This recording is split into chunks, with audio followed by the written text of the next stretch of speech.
demonic entities that rip the insides out of their still living victims, spread disease, and cause night terrors. These are some of the most terrifying demons from around the world you'll be praying you never come face to face with.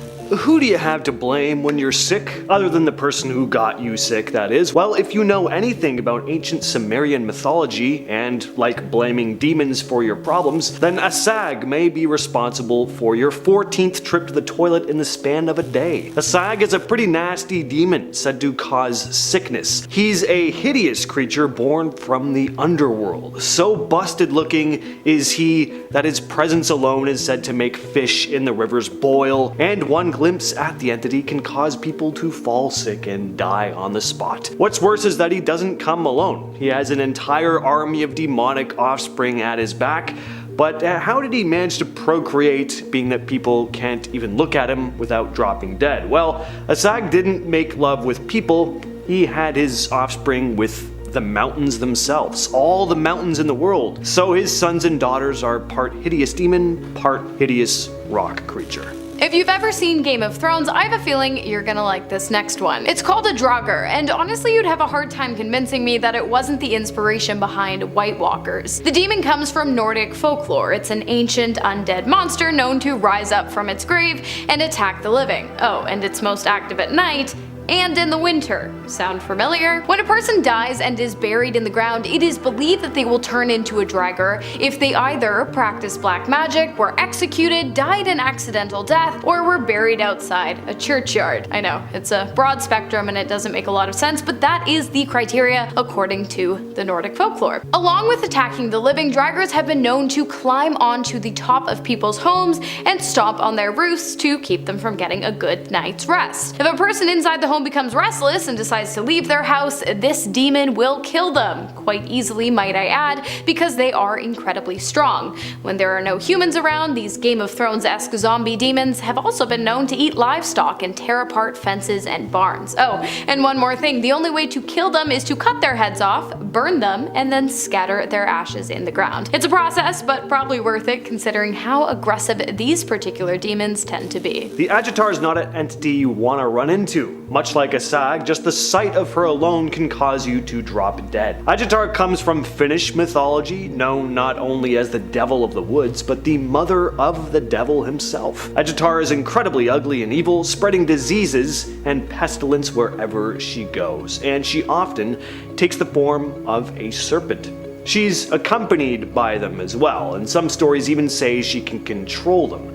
Snakes come up a lot in ancient myths about demonic entities. Unsurprisingly, people still fear snakes today, but especially back in the day, snakes were often seen as symbols of evil and poison in cultures across the world. People in ancient Finland believed Agitar could bring bad luck and misfortune just by being near. She was blamed for all sorts of problems, from poor harvests to outbreaks of sickness. If things started going wrong, it was said that Agitar was probably lurking nearby, making life difficult just for the sake of it, as demons do. In Japanese folklore, there is something called yokai, which directly translated means strange apparitions. They are a class of supernatural entities and spirits whose behavior can range from benevolent and kind to mischievous, all the way to malevolent and incredibly dangerous. One such malevolent and dangerous yokai is the rokurokubi, the apparition of a woman with sharp teeth, a taste for human flesh, and a neck that can stretch out of her shoulders and slither around the room like a 50-foot long snake. One nurse, we'll call her Jackie, shared an encounter with a rokurokubi, claiming that she had been attacked by one while working at a hospital in Japan. One night, one of Jackie's patients called her over to say that a woman wearing a red kimono had been standing beside her bed the whole night, but she couldn't see the woman's face because it had been covered with long black hair. The next night, a different patient told Jackie almost the same thing, except this time, the woman's neck was stretched up so high that her head was touching the ceiling. The nurse wasn't convinced, and the hospital wing she was working at was pretty much empty, so she decided to lay down for a quick cat nap. She awoke to a phone call from her mother in the middle of the night who said, "Honey, are you okay? I had a terrible dream that you fell asleep at the hospital and a creepy woman was watching you as you slept." Upon hearing this, Jackie dropped her phone, and when she went to pick it up, she saw 2 feet underneath her bed. And when she looked up, the outstretched neck of a woman smiling from ear to ear with dead eyes and razor-sharp teeth. I guess Jackie fainted because the next thing she knew, she woke up surrounded by hospital staff. She quit her job that day and hasn't returned to the hospital since. And honestly, I don't blame her. I'm covered in goosebumps just from reciting the story. I couldn't imagine living it. Now, we can't talk about demons without mentioning at least another yokai. There are tons of these creatures and entities that fall under the yokai umbrella in Japanese folklore. They include demons, ghosts, monsters, and there's loads of types of each. The Enko are river-dwelling yokai, resembling monkeys. Don't let their appearance deceive you into thinking the worst they'll do is play a little trick on you though. These are some violent, sadistic animals right here, and tales about them get very graphic. Enko are said to live in rivers and along the seashore. They're kinda like kappa, who are more like turtle creatures, but these ones are way worse. They're excellent swimmers, and if you happen to come across one while taking a dip, it's probably gonna be game over for you in the worst way. See, these creatures love eating human liver, fresh human liver. Their method of obtaining it, shoving their arm right up their victim's rear end and pulling it out. The worst rectal exam you'll ever receive. But we have guinea worm disease. This is a neglected tropical disease that is caused by a parasite, and it really is just terrible. This disease unfortunately affects poor communities, especially in remote areas of the world that do not have water that is safe to drink. Basically, what happens with this disease is a person will become infected after drinking water containing the water fleas that are infected with the larva of the guinea worm. That already sounds terrible to me, but it does get worse. The worms will then penetrate the digestive tract and stay here while they grow to size. Okay, even worse. But it keeps going. About a year later, these horrible creatures will then migrate to a spot where they want to exit, normally somewhere on a lower limb. From here, they will create a very painful blister on the skin, which will eventually burst into an excruciatingly painful open wound. From here, the real nightmare starts, because not only is the pain terrible, but it will last for several weeks, while a long, sometimes up to 1 meter, string-like worm will slowly crawl out of this wound. It honestly makes me sick thinking about it. This process can have a person totally unable to really move for around 3 to 10 weeks it takes for the worm to leave the body. This is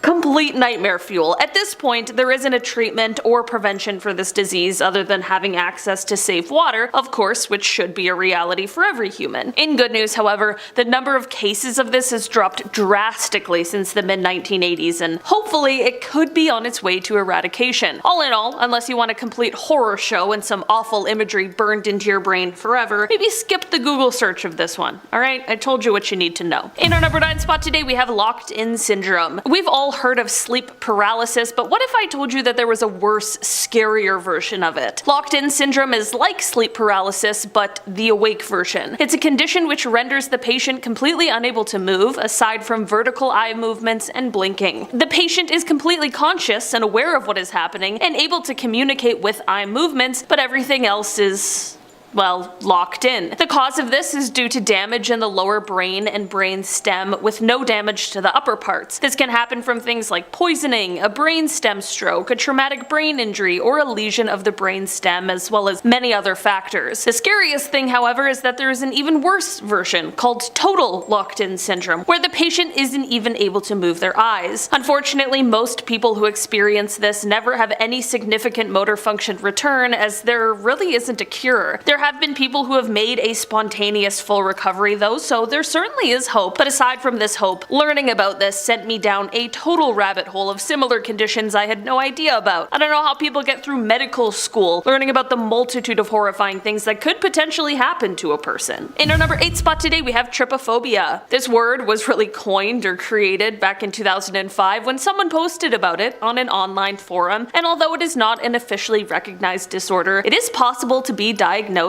as a specific phobia in extreme cases, and it's a thing that many of us experience on some level. Basically, Wikipedia describes trypophobia as, quote, an aversion to the sight of irregular patterns or clusters of small holes or bumps. This means that a Google search of the word will have all of the worst images for someone experiencing trypophobia popping up right at the top. It's honestly so strange how something like this could make such a large number of people horrifically uncomfortable, but alas, It really does. Scientists aren't quite sure how trypophobia really developed. There's quite a limited understanding of it due to limited research, but right now the leading theory is that it is possible that it could be a bit of an evolutionary revulsion where we as humans associate this sort of imagery with disease or poison or other danger. Well, that is pretty fascinating. I'm just warning you. The results could be nauseating. I'm like mid-level trypophobic. I feel like I experience mild discomfort seeing these images, but I know for some people it's full-blown horror. If you're a trypophobe though,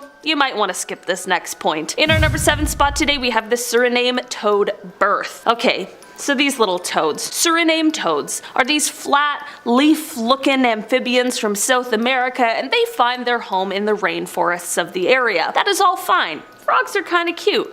That is, until it's time for these guys to reproduce. That is because during mating season, the males will deposit dozens of fertilized eggs onto the females' backs. Okay, a little unusual, not too bad. Well, until that female's skin starts to grow around these eggs like bubble wrap to keep them safe. For the next few months, the eggs develop in these little special enclosures, but once it's time for birth is where the real horror starts. These little guys eventually just erupt from the back of the mom. It's just a horrifying birthing experience. And if you have trypophobia, like we just talked about, then this is truly a worst nightmare. To anyone, this is a pretty disgusting sight, but that fear will only heighten the dramatics of this one. There are plenty of videos of this birthing process all over the internet, and while some of these videos definitely went viral, it's for all of the wrong reasons. In our number 6 spot today, we have the seahorse birth. Speaking of animals giving birth in strange ways, let's talk about the reasons why you should never Google a seahorse giving birth. I can't be the only one who is highly uncomfortable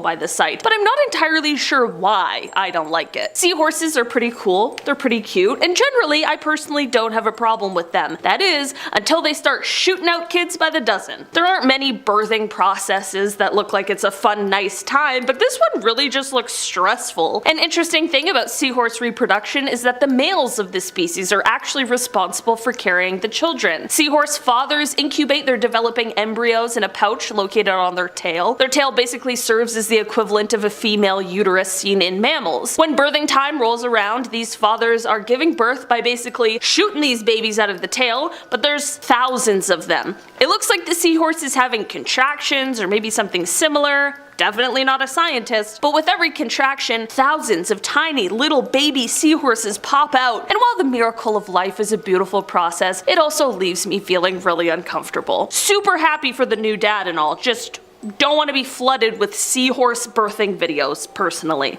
Have you ever woken up in the middle of the night only to discover that you can't move your arms or legs? Not only that, but you can't seem to muster up the ability to make a sound, and so when you see a dark scraggly demon lurking at the foot of your bed or sitting directly on top of you, all you can do is sit there and stare at it, feeling nothing but pure terror. Well, if you have, it sounds like you've been visited by a Phi-am. The Phi-am has its roots in Thai folklore, where it is believed to be the lesser known cause of the well-known phenomenon of sleep paralysis. Phi-ams have been known to sit on their victims' chests in the middle of the night, restricting their movement and instilling fear into their souls, and in extreme cases, crushing their lungs entirely and taking their lives. It is said that the creature tends to haunt men more than women, and so in some places where the demons are more common, men have actually been known to don traditional women's bedtime clothing to avoid being haunted by the demon. Small price to pay for not having your lungs crushed. The Alp is a creepy creature from German folklore, and it's the stuff of nightmares, literally. Known for causing horrible nightmares, the Alp is said to sit on its victims' chests in the middle of the night, causing the sleeper to wake up in a panic, unable to breathe or move as they're crushed under the weight of the creature. Yes, this is another sleep paralysis demon. The Alp is usually described as a small elf-like being, but it can shape-shift into other forms, usually animals like cats, dogs, or snakes. It's also said to sometimes ride a horse. The Alp also wears a special cap that gives it the power to become invisible, sneak into people's homes unseen. This is just another one of the many demonic entities people used to try and explain sleep paralysis back in the day. And when people would wake up feeling terrified, unable to move, the heavy pressure on their chest, having a hallucination of something sitting on top of them or lurking at the foot of their beds, it's no wonder people thought there were malevolent demons roaming around in the night. I can only imagine how horrifying it would have been to grow up around this time. I mean, I've had sleep paralysis, and if my mother told me that it was thanks to a demon, I would just never go to bed again. The Mongolian deathworm demon is honestly just gross. It's gross. It's gross to look at, it's gross to think about, and yet here I am talking about it to you because I respect you enough to know that you are brave enough to handle the gross demon worm. And I'm proud of you for that. Now, while many zoologists believe that the idea of the Mongolian demon worm comes from an exaggeration of real snake and worm sightings, Mongolian locals to this day claim otherwise, and many of them say that they have actually seen this giant creature for themselves and just narrowly escaped its vicious attack. You see, Mongolian deathworms are said to have a large circular row of incredibly sharp teeth and venom that acts like acid. My advice, if you're in Mongolia, avoid the desert, and maybe you will make it out alive. This demon is about as evil and demonic as a demon can be. Lamashtu, another demon from Sumerian and Mesopotamian mythology. An entity with the head of a lion and long, sharp talons and claws like a bird. Lamashtu really doesn't have any redeeming qualities. Some of her hobbies include, but are not limited to, messing with women while they're pregnant, kidnapping newborns, sucking out men's blood, infesting rivers and lakes, spreading disease and sickness in general, ruining crops, and giving people nightmares. Lamashtu was so terrifyingly evil that people would often try to ward her off with the help of another demon, Pazuzu, Lamashtu's arch nemesis. The Batman to her Joker, the He-Man to her Skeletor, the list goes on, you get my point. Imagine, you're walking home one night, it's dark, and you're all alone. All of a sudden you look up and realize you're standing face to face with the most beautiful woman you've ever seen. She has piercing eyes, shiny black hair, and then she starts to smile, exposing 2 rows of red-stained, razor-sharp teeth. You fall backwards to see that something is missing. Her body. This woman isn't a woman at all, just a floating head with half a neck and a trail of guts and organs hanging out. You have stumbled across a karasu hungry for human flesh.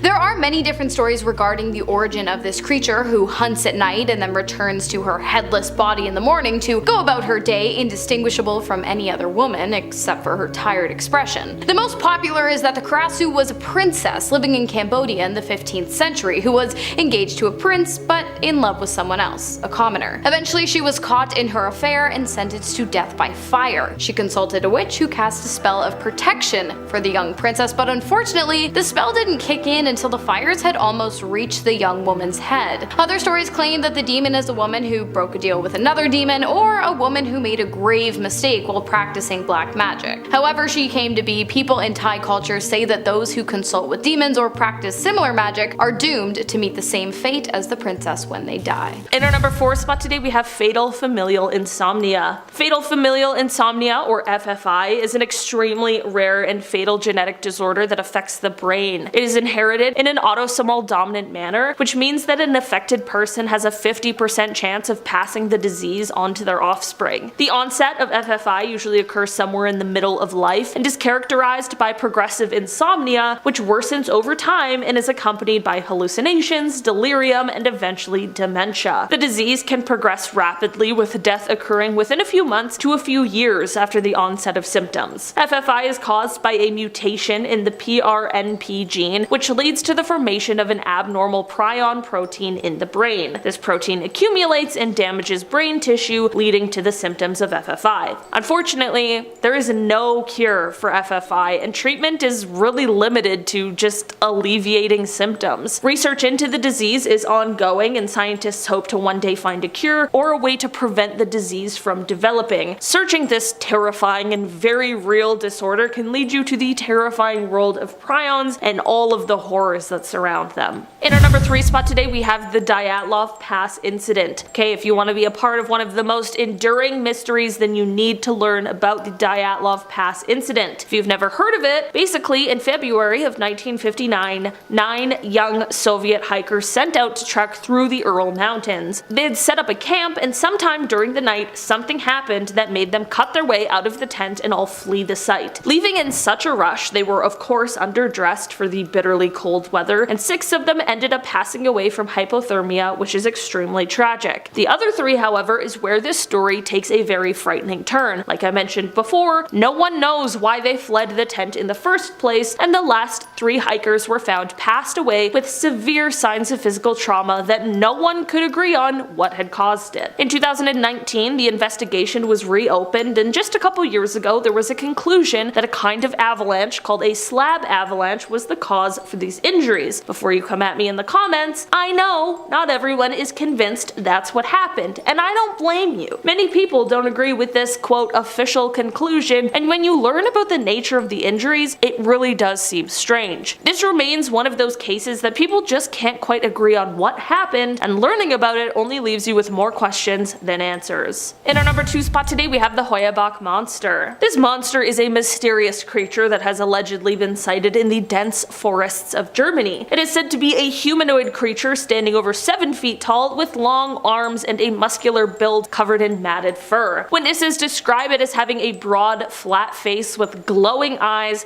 and large fangs protruding from its mouth. The first reported sighting of this monster dates back to the early 20th century, but there have been numerous sightings reported in the decades since. Many locals believe it to be a malevolent being, and there are stories of it attacking and killing livestock and even humans who venture too close to its territory. Despite numerous attempts to capture or study the creature, there is no concrete evidence of its existence that has ever been found, and some skeptics dismiss this monster as nothing more than a myth or legend, but others remain convinced that it is a real, undiscovered species lurking in the forests. Finally, in our number 1 spot today, we have the cattle crimes. Adding one more enduring unsolved mystery to this list, we have these crimes which were revealed when a set of documents became declassified, and they described this super grim FBI investigation that took place in the mid-1970s at the request of US Senators Floyd Haskell of Colorado and Carl Curtis of Nebraska. I guess there was some weird sort of connection between these horrific things being done to cattle across as many as 21 states. In a letter from 1975, Senator Haskell was able to identify 130 of these strange, macabre cases in Colorado alone. All of the cases were eerily similar, which is unsettling considering the details. In most cases, the cattle would have their left ear, left eye, rectum, and reproductive organ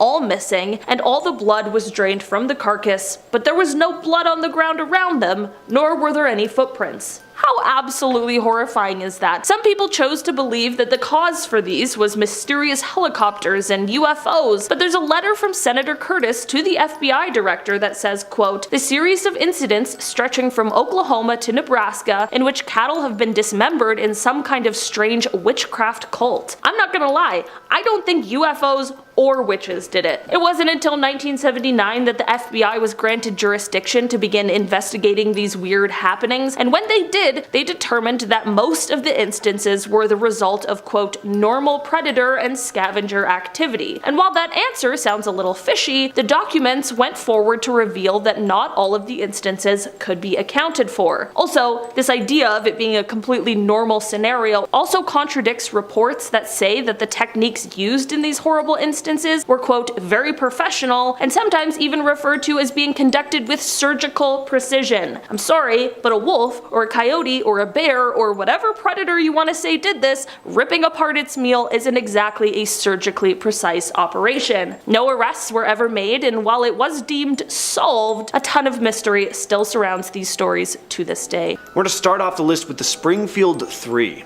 So it's June of 1992, and 2 friends, Stacy McCall and Susie Streeter, have just graduated high school. They go to their graduation party and leave at around 2:15 a.m. Their plan is to spend the night at another friend's place, Jane Kirby, and then go to a water park the next day. But Jane's place was too crowded, so they decided to sleep at Susie's mom's place. The next day, Jane and her boyfriend headed to the water park as planned. They waited around for a bit, but no sign of Susie or Stacy. Eventually, they went over to the house to see what they were up to. They knocked, no answer, knocked again, nothing. They didn't seem to be home, but the door was unlocked and all of their cars were parked outside. A few hours go by and then Stacy's mom, Janice, comes over to investigate. They all entered the home to discover that, yeah, there was nobody home. Even stranger than their cars still being outside, though all of their purses were still home. Even Susie and her mom Cheryl's cigarettes were still there. On top of that, there was no sign of a struggle. It was as if they just vanished into thin air. And with no leads, there wasn't much anyone could do but aimlessly search around. Until this day, the case is still a complete mystery. Next on the list is Mr. Cruel. So this case is incredibly creepy. From 1987 to 1990, there were 3 attacks made by a still unknown assailant in Melbourne, Australia. He wore a balaclava, so victims were never able to get a good look at his face. All we have to go off is this unsettling police sketch. The media soon dubbed him Mr. Cruel, and the name really fits. This guy broke into 3 family homes with the entire families present and would torment them. He'd tie the parents up and cut the phone lines before abducting the youngest of the family. You can only imagine the despicable things this guy did after that. Now, fortunately, his 3 victims would eventually be released, but Mr. Cruel was never found or even identified. Alright, the Tylenol case. This incredibly disturbing case happened in 1992 in Chicago. Someone tampered with Tylenol bottles, lacing them with potassium cyanide. A young girl died, first after taking an extra strength Tylenol, then the next day, 3 members of a single family all died after consuming Tylenol from the same bottle. On top of that, 3 separate people also died that day after taking Tylenol. When it was discovered that the Janices had died as a result of Tylenol, laced with 3 times the fatal amount of cyanide, a press conference was held advising people not to take Tylenol for the time being. Eventually, this led to the product being pulled, like loads of product from the shelves, and it was recalled nationwide eventually. Now we have things like pull stickers on bottles because of incidents just like this. The case really falls into that category of crime I've always found deeply unsettling.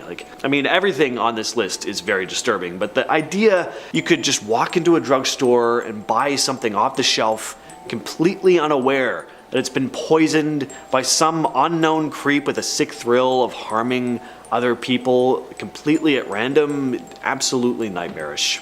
Next up, we have the case of Russell and Shirley Dermond. Russell and Shirley were an elderly couple living in Putnam County, Georgia. They lived in a very quiet, safe neighborhood. Nothing bad ever happened there. But sometime between May 1st of 2014, when they were last known to be alive, and May 4th, when they failed to show up to an event they'd planned to attend with their neighbors, the couple met a grisly end. One neighbor, growing concerned, decided to check on them. He knocked on their door and got no answer, but the door was unlocked. He eventually made a horrific discovery. Russell's decapitated body was lying in the garage, but Shirley was nowhere to be found. It wasn't until 10 days later that Shirley's body was found in a lake about 5 miles from the home. She'd suffered blunt force trauma to the head, and sadly the case was a total dead end. There were no witnesses, no evidence of a motive behind the attack, let alone a suspect, so the case remains unsolved to this day. Russell's head hasn't even been found. Next, we have the mysterious death of Robert Wan. So this is a very, very strange case. So on the night of August 2nd of 2006, Wan, who is a lawyer, was staying at the home of 3 friends, Joseph Prince, Victor Zaborski, and Dylan Ward, in Washington, D.C. That night he was supposed to sleep in a guest room, but he was found dead in the room from stab wounds. The 3 housemates called the police, claiming that an unknown intruder must have entered the house, but investigators found little evidence of any forced entry, and even stranger, there were no signs of a struggle, like as if one hadn't tried to defend himself at all. This meant he was likely incapacitated with a paralyzing agent before being stabbed. The other strange part was the lack of blood. There was none. There wasn't even any coming out of his wounds. It was such an oddly clean crime scene. Suspicion fell on Price, Zaborski, and Ward. They were later charged with obstruction of justice, conspiracy, and tampering with evidence, as it seemed they were not fully cooperating with the investigation. And during the trial, The defense maintained their innocence, though, arguing that Juan's death was indeed caused by some unknown intruder. In 2010, the three housemates were acquitted of the criminal charges. The judge noted that the prosecution had failed to prove their case beyond a reasonable doubt. Now, that's a pretty infuriating way for the case to end, because obviously these three housemates had something to do with Juan's death. But what was the motive? That's the question. Next is the case of the Setagaya family. On the night of December 30th, 2000, in the Setagaya ward of Tokyo, the Miyazawa family, composed of Mikio Miyazawa, his wife Yasuko Miyazawa, their daughter Nina, and son Rei, died in their own home at the hands of an unknown assailant. The crime was discovered on New Year's Day when a neighbor noticed bloodstains in the window of the Miyazawa residence and contacted the police. Authorities would find the lifeless bodies of the Miyazawa family, and it had been a pretty gruesome scene. All four family members had been bound, beaten, and stabbed to death. And the assailant stuck around for a while after committing the act. He ate some of their food, he cruised the internet for a bit, and left without taking any valuable items. Whoever this person was, they're still out there unless they've died since, and it's frustrating because there was so much evidence at the scene. There was DNA and fingerprints everywhere, but somehow the perpetrator has never been identified. Alright, the Brandon Swanson case. This is yet again a completely baffling case. In southwestern Minnesota, in May of 2008, Brandon Swanson, a college student, suddenly went missing. On the night of May 14th, Brandon was driving home from a party. At some point he got lost and then got his car stuck in a ditch. He phoned up his father trying to give him his whereabouts. His parents drove to his whereabouts and tried flashing their headlights, but Brandon said he didn't see them.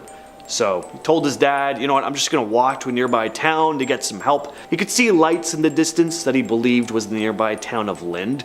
Dad then stayed on the phone with him as he walked towards the town. At some point during the call, though, Brandon suddenly exclaimed, "Oh, and then went silent. They tried to call Brandon again, thinking the call had just disconnected, but they couldn't reach him. He hasn't been seen or heard from since. Next, we have the Florence Salon case. On a cool November morning in 2001 in Florence, Montana, a customer arrived at the Hair Gallery Salon for a scheduled appointment.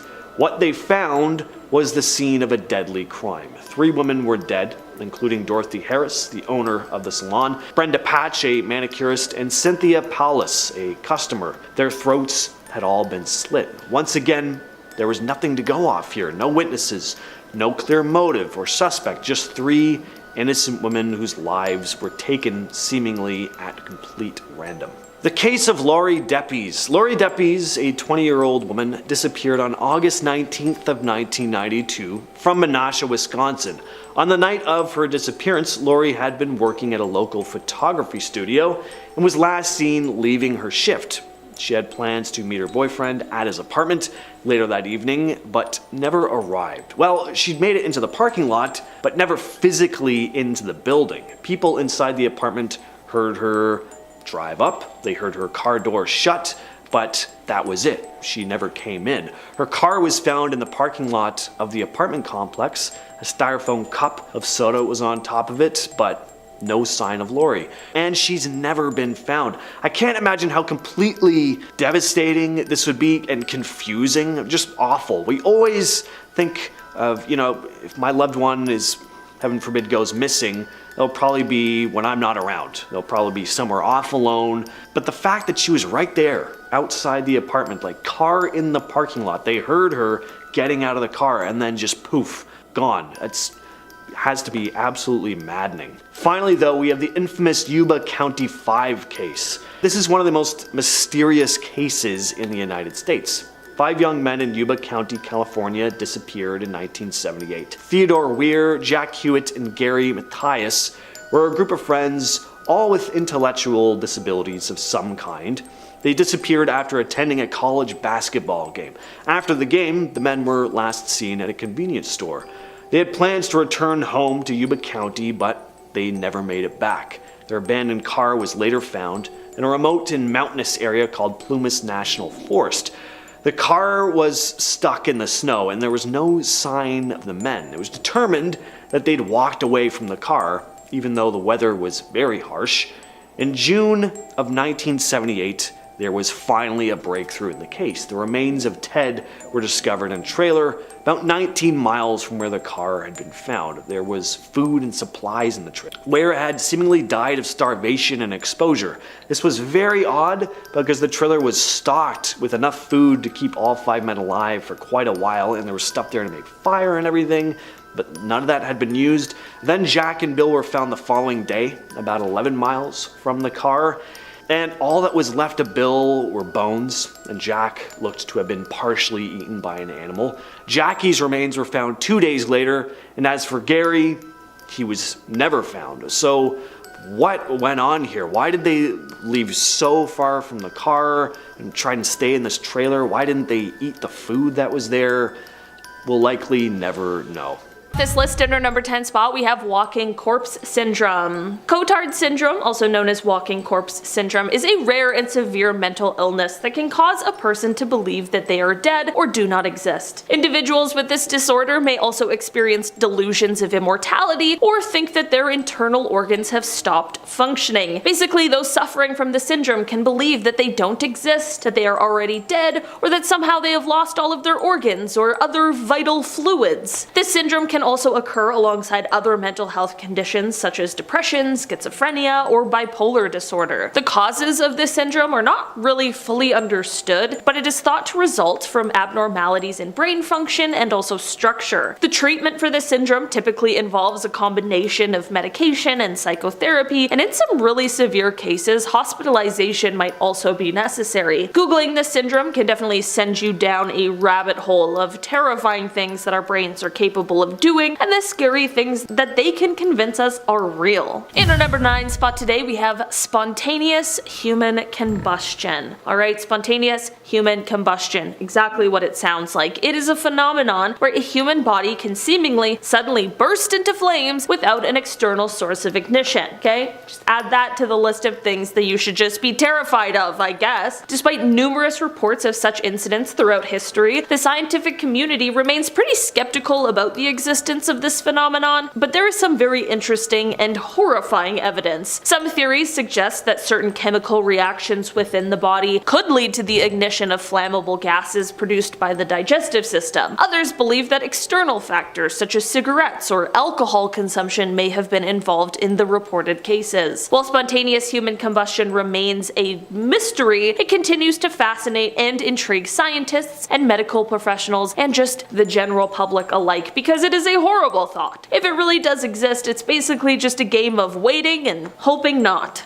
In our number 8 spot today, we have the sleeping sickness. Sleeping sickness, also known as African trypanosomiasis, is a parasitic disease caused by a protozoan parasite. It is transmitted to humans through the bite of the tsetse fly found in rural areas of sub-Saharan Africa. Symptoms of the disease include fever, headache, joint pain, and itching, followed by fatigue, confusion, and disturbed sleep patterns, which is what gives the disease its name. If left untreated, sleeping sickness can lead to severe neurological damage and even death. A diagnosis can actually be very difficult, but early detection and treatment with medication can thankfully cure the disease. Sleeping sickness actually remains a very significant public health problem in many parts of Africa, particularly in areas with limited access to healthcare. Of course, Googling this sickness will have images of the fly popping up, photos of infection sites, ill people who are currently dealing with the effects of the illness, and many other just very grim scenarios. All in all, this health problem is definitely one that people need to know about, so research into it can continue, but just be wary that your search might yield some unsettling results. In our number 7 spot today, we have hantavirus. We hear a lot about how rats and mice living among humans was the cause for the hasty spread of disease in time periods like the medieval, and thankfully it seems to be less of a problem now, but that doesn't mean the problem has simply ceased. Aside from stealing your food, there are still many viruses these pesky critters can spread, and one of those is hantavirus. The virus is found in their urine, droppings, and saliva, and it can be spread to people when they come into contact with contaminated surfaces or inhale the virus in the air. Symptoms of hantavirus infection can range from mild flu-like symptoms to more severe respiratory and kidney problems. There is no specific treatment or vaccine for hantavirus infection, and it can even be fatal in some cases, okay? Prevention measures include controlling rodent populations, of course, avoiding contact with rodent excrement, which should just be a goal on a day-to-day, and taking precautions when cleaning areas with signs of rodent activity. If you've got a mouse problem, you might want to stop procrastinating that call to the exterminator. It might be more urgent than you once thought. In our number 6 spot today, we have anesthesia awareness. This is something you should definitely never Google if you're a person who already has anxiety surrounding surgery, or if you or anyone you know and love is getting surgery soon, okay? Just, you don't want to hear about it. Anesthesia awareness, also known as unintended intraoperative awareness, is a rare but very distressing complication of general anesthesia. It occurs when a patient is aware of their surroundings in the surgical procedure being performed on them, despite being given medication to render them unconscious and unaware. Like, your body is asleep, but your mind is very, very awake. Anesthesia awareness can cause significant psychological trauma and may result in long-term mental health issues such as PTSD. Patients who experience this phenomenon may report feelings of panic, helplessness, and even pain during surgery. Although the incidence of anesthesia awareness is very low, estimated to occur in less than 1% of all surgeries, it remains a concern for both patients and healthcare providers. Various risk factors have been identified, such as the use of muscle relaxants, inadequate dosing of the anesthesia, and just different medical conditions. There are thankfully preventative measures in place to try and avoid this type of scenario, and you can absolutely chat with your doctor if you're worried about this sort of thing, but at the end of the day, just knowing about it is enough to give me chills. In our number 5 spot today, we have rabies. That's it. Okay, I feel like when I was a kid, we heard a lot about rabies for some reason, but now as an adult, we don't really talk about it very often. That's fine. I mean, I don't have a lot of reason to talk about rabies, but I don't think I ever realized how serious it actually is and how it affects people. And now that I've Googled it, I've gone down into the depths of the internet about rabies. Rabies is a viral disease that affects the nervous system of mammals, including humans, of course, and it is transmitted through the saliva of an infected animal, usually through a bite or a scratch. Once the virus enters the body, it travels to the brain and causes inflammation, which leads to a range of symptoms. These include fever, headache, muscle weakness. As the disease progresses, the person may experience more severe symptoms like hallucinations, seizures, and paralysis. Searching and learning more, seeing it in action, and all of that honestly is just terrifying. Rabies is very serious and is a potentially fatal disease if left untreated. It is preventable, thankfully, with the use of vaccines and proper medical care after exposure, but without access to these sorts of things, it can be extremely dangerous. To help avoid with problems like this, it's best to limit contact with wild animals, particularly bats, raccoons, skunks, and foxes, which are common carriers of the virus. So if you live in really any city in Canada, good luck, man. They're just all of them, just around. In our number 5 spot today, we have epidermolysis bullosa. With every part of this series, I learn about one more thing I didn't know I needed to be afraid of, and this is one of those things. This skin condition is quite a rare one, and it is one that affects the skin. It causes the skin to be extremely fragile and often blistering. These blisters can occur from the simplest things like minor injuries, even from just rubbing or scratching. There are even some more severe cases where this blistering can occur inside of the body, like on the inside of the mouth or even the inside of the stomach, which sounds so awful. This is something that is inherited, and while you normally can tell soon after birth, sometimes symptoms don't present themselves until teenage or young adult years. Symptoms include things like fragile skin that blisters easily, especially on the palms and feet, nails that are thick or unformed, scalp blistering and hair loss, skin that looks thin, and dental problems such as tooth decay. Unfortunately, there is not a cure for this skin condition, and treatment just focuses on healing present blisters and trying to prevent new ones. All in all, this sounds like a really painful thing for those who have to deal with it, and googling this term will have some really graphic and sometimes even gory photos coming up, which is exactly why it's a term that is best to stay away from when it comes to the search bar. Being informed is great. Seeing horrifying images,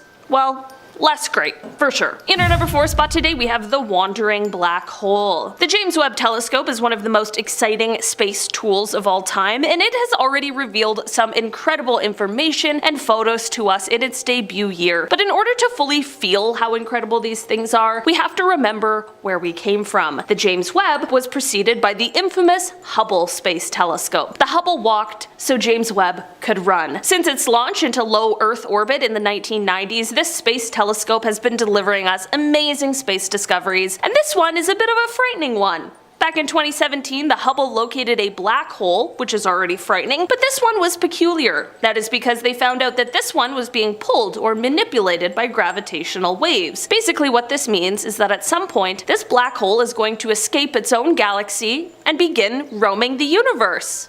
Black holes are bad enough. I don't want them to start wandering around. Turns out, however, that this really is a possibility, and it's happened in more than this one instance. Googling these wandering black holes is sure to send anyone into a doomsday spin. The good news, however, is that despite this black hole weighing approximately the same as 1 billion suns as it flies through space at 5 million miles per hour, it's estimated to be about 8 billion light years from Earth, so at this point, we're pretty safe. In our number 3 spot today, we have the Amazonian giant centipede. These centipedes are the largest centipede species in the world, with the ability to grow over a foot. These gross things will prey on basically anything they can, which includes other large insects, spiders, millipedes, scorpions, even tarantulas. But because they're so huge, it also includes small lizards, frogs, snakes, mice, and even bats. They have crazy hunting techniques for the largest of their prey, and have been known to climb on the ceiling of caves in order to get the bats, which is both incredible and very scary. These things are also venomous, and while it hasn't been a common occurrence for humans to die from a bite, there is one recorded incident that took place in 2014. This incident happened in Venezuela, and a person passed away after being bitten by one of these giant centipedes after it had hidden itself in an empty soda can. There are a lot of dangerous things crawling around on the forest floor of the Amazon, but this one might take the cake on the most disgusting looking. In our number 2 spot today, we have invisible fire. A lot of these horrible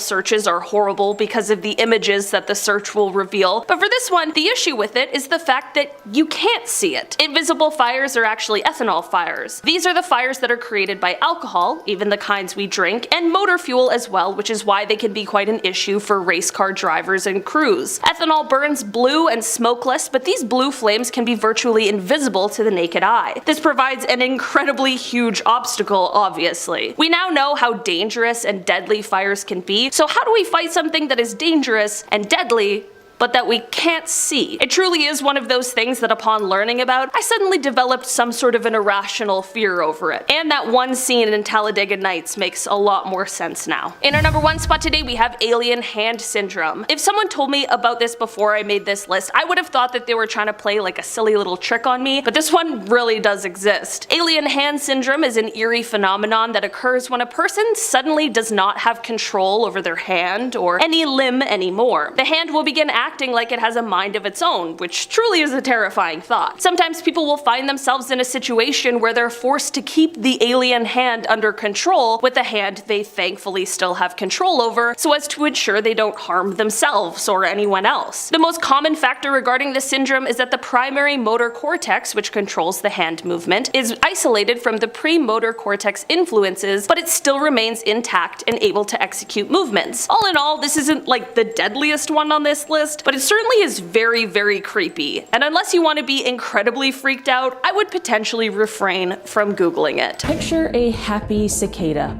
emerging from the ground after years underground, ready to buzz for the whole summer. But something is very, very wrong. Instead of a normal body, its entire backside is missing, replaced with a chalky white mass of fungus. This is Massospora, a parasite that infects cicadas and takes over their brain. What's disturbing is that the fungus produces chemicals similar to hallucinogens, which make the cicada hyperactive. Even though half its body has rotted away, it keeps flying, it keeps mating, and keeps spreading spores. Basically, it's like a real-life zombie bug. Googling this will show you photos of cicadas with their abdomens missing, a puff of white fungus where their body should be, still buzzing around like nothing is wrong. It's disgusting, and it's terrifying, and it's also 100% real, unfortunately. In the 1950s, residents of Minamata, Japan started noticing something strange about the local cats. The animals were twitching, convulsing, and moving as if possessed. Some even danced around uncontrollably before dropping dead. At first, people thought it was just odd cat behavior, but soon humans started showing similar symptoms: tremors, slurred speech, hallucinations, and in severe cases, death. The cause was later discovered to be mercury poisoning from industrial waste dumped into the bay. The mercury built up in the fish, the cats ate the fish, and the people, they ate both. Googling this pulls up haunting images of sick cats and later tragic photographs of Minamata disease victims. It's disturbing not just because of the symptoms, but because it's a chilling reminder of what happens when pollution spirals out of control. If you've been around here for a while, you might know that I absolutely do not like spiders, so this is a fact that makes me feel itchy. Imagine looking up at the sky and seeing hundreds of spiders falling on top of you. In Brazil, that's not just a nightmare, it's real. Every few years, videos appear online showing what looks like spider rain. In reality, it's a species of spider that creates massive webs high up in trees and power lines. When the webs break apart, it looks like the spiders are literally falling from the sky. Locals describe it as stepping outside into a horror movie, and I think it sounds like stepping into the 9th circle of hell. If you Google spider rain Brazil, you'll see footage of an entire sky filled with crawling, dangling spiders. Absolutely disgusting. Don't you agree? Lols. This one is controversial, and that makes it even creepier to Google. Full Google rabbit hole with this one. Morgellons is a condition where people believe fibers or threads are growing out of their skin. Patients describe feeling constant crawling sensations like bugs under the skin, and they often collect strange fibers that they say come from their bodies. The medical community is split. Some doctors argue it's a form of delusional parasitosis, while others say environmental contamination or unknown infections might be involved. Googling Morgellons brings up disturbing close-up images of skin lesions filled with colored threads. Whether it's a psychiatric disorder, a medical mystery, or something else, the photos alone are enough to keep you up at night. And also the idea that we can't agree on if it's real or not. Going to doctors only to have them tell you it's just made up. This is like 2 horror stories in one. Here's a disturbing one that doesn't involve diseases or parasites, thankfully, but it's unsettling in a completely different way. In Gabon, Africa, scientists discovered something unbelievable: a series of natural nuclear reactors. 2 billion years ago, uranium deposits in the ground went through natural fission, creating self-sustaining nuclear reactions. For hundreds of thousands of years, these reactors released radiation underground, all without human involvement. It's like nature built its own Chernobyl long before people existed. Googling the Oklo fossil reactors will pull up diagrams and photos from the site, and it's disturbing to realize that the Earth itself once ran nuclear power, and it could theoretically happen again. In 2017, sewer workers in London made a disgusting discovery that still haunts people today. Deep in the sewers, they found a massive fatberg, a solid, rock-like mass made of congealed fat, cooking grease, diapers, wipes, and whatever else people flushed down the drain. This one weighed 130 tons and stretched the length of 2 football fields. Breaking it down took weeks of manual labor, and the descriptions from workers are stomach-turning. Googling London fatberg brings up photos of what looks like a giant, pulsating blob of waste stuck in the sewers. It's disturbing because it's not fiction, it's the reality of what happens under our cities when we treat the sewer system like a trash can. I feel like any person who had to deal with that deserves early retirement. In 1969, Donald Henry Gaskins began ending the lives of a series of hitchhikers he picked up while driving around the coastal highways of the American South. He would then torment and mutilate his victims. He claimed to have ended the lives of 80 to 90 people, and he was arrested in 1975. When a criminal associate confessed to police that he'd witnessed Donald ending the life of 2 young men, he was convicted of 8 homicides and was sentenced to death, which was later commuted to life imprisonment without parole. Now in prison, Donald committed another homicide by ending the life of another prisoner. He's the only man to have ever ended the life of an inmate on death row. Next up, we have Dennis Nilsen. So many people call this guy the British Jeffrey Dahmer. Kind of gives you an idea of what we're working with here. This has to be one of the creepiest criminal cases that I've ever heard in recent history. When I first heard about what this guy did, there was a lot of tossing and turning in bed that night. So Nilsen ended the lives of 15 gay men in London between 78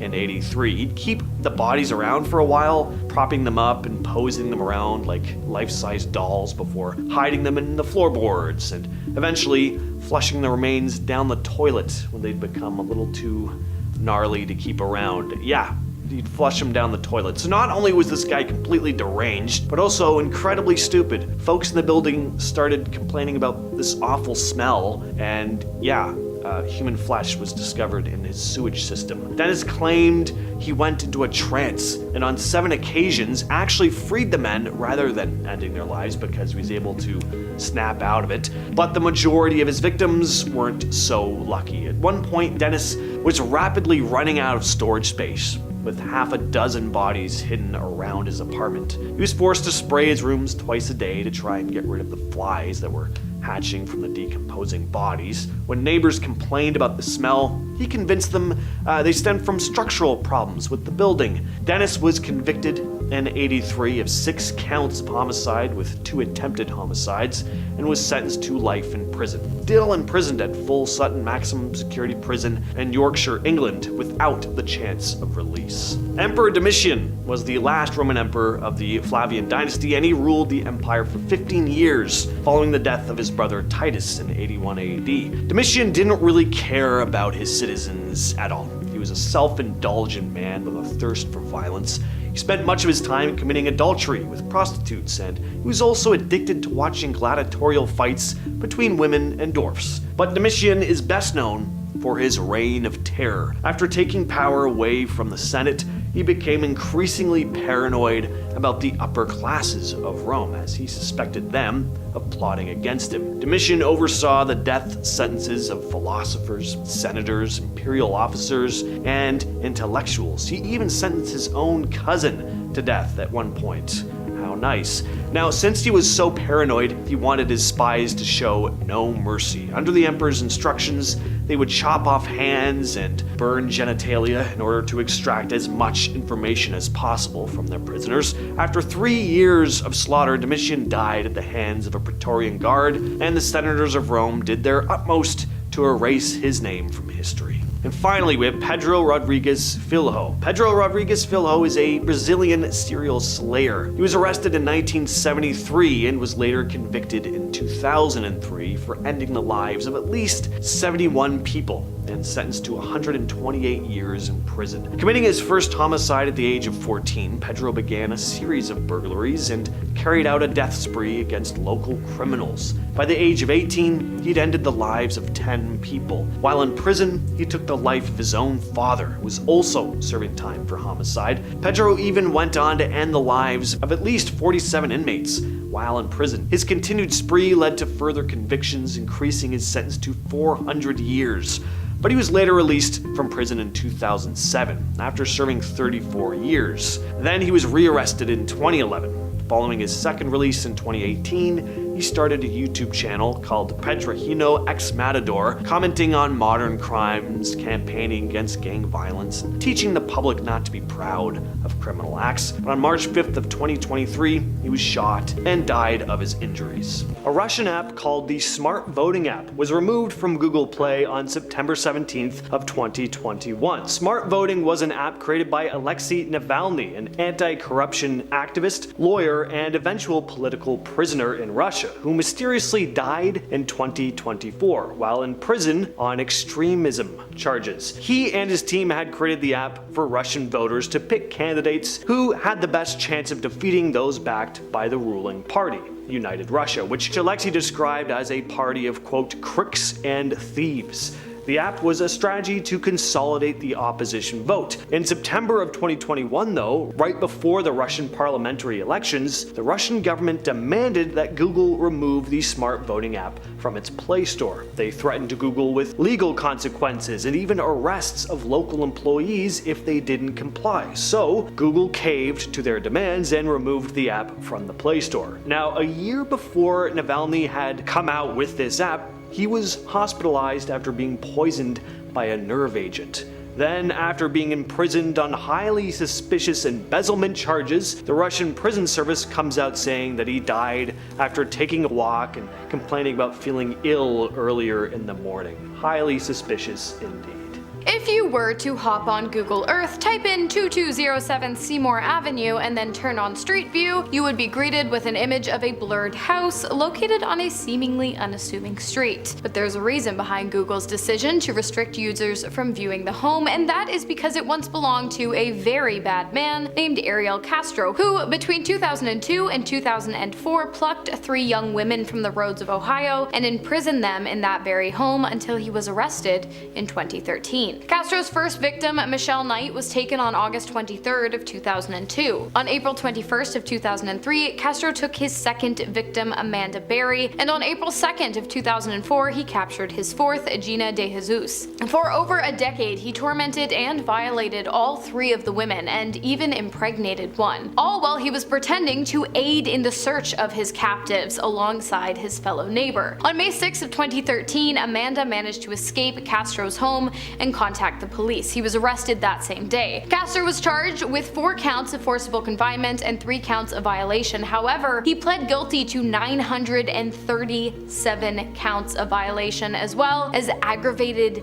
killing, which I can't get into because of YouTube guidelines. For his crimes, he was sentenced to life in prison plus 1,000 years without the possibility of parole, but he got off easy as just 1 month into his life sentence, Castro took his own life inside of his prison cell. Google Street View launched in 2007, and for just under a year, users were able to see a 360-degree view of various military bases throughout the United States, using this brand new feature. What a glorious 8 months it was. Then in March of 2008, the Pentagon crashed the party and had Google remove the images of the bases. I mean, some people might have thought this was shady, but I think it's completely understandable. I mean, they're military bases. Do you really want anyone from anywhere in the world to have the ability to scope these places out in detail from every angle from the comfort of their own home? Yeah, it's a security risk, so they asked Google to take the images down. That doesn't mean I'm saying they're not hiding aliens in some of these places, though.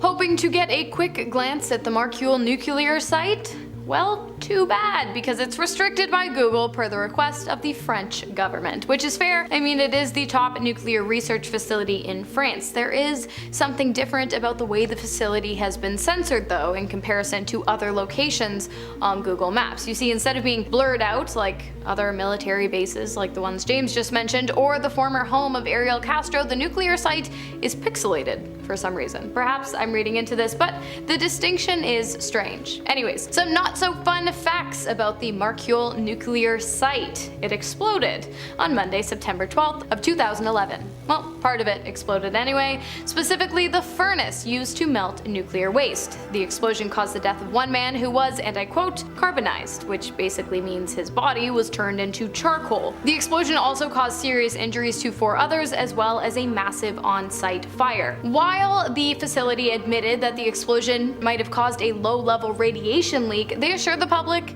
that it was nothing to worry about. Okay, sure. The reason for the explosion, however, was never revealed. But what is interesting about the tragedy is that it came just 1 week after the French president publicly knocked the anti-nuclear trend, which favors less unstable forms of energy above nuclear energy. I'm not saying that the two are related, but I'm not saying that they're not. In 2003, Google decided to block a series of ads from the environmental group Oceana. The ads were targeting the cruise line Royal Caribbean for what Oceana saw as poor sewage treatment practices. But why did Google block these ads? Well, Google came out with a statement writing, "Google does not accept advertising if the ad or site advocates against other individuals, groups, or organizations."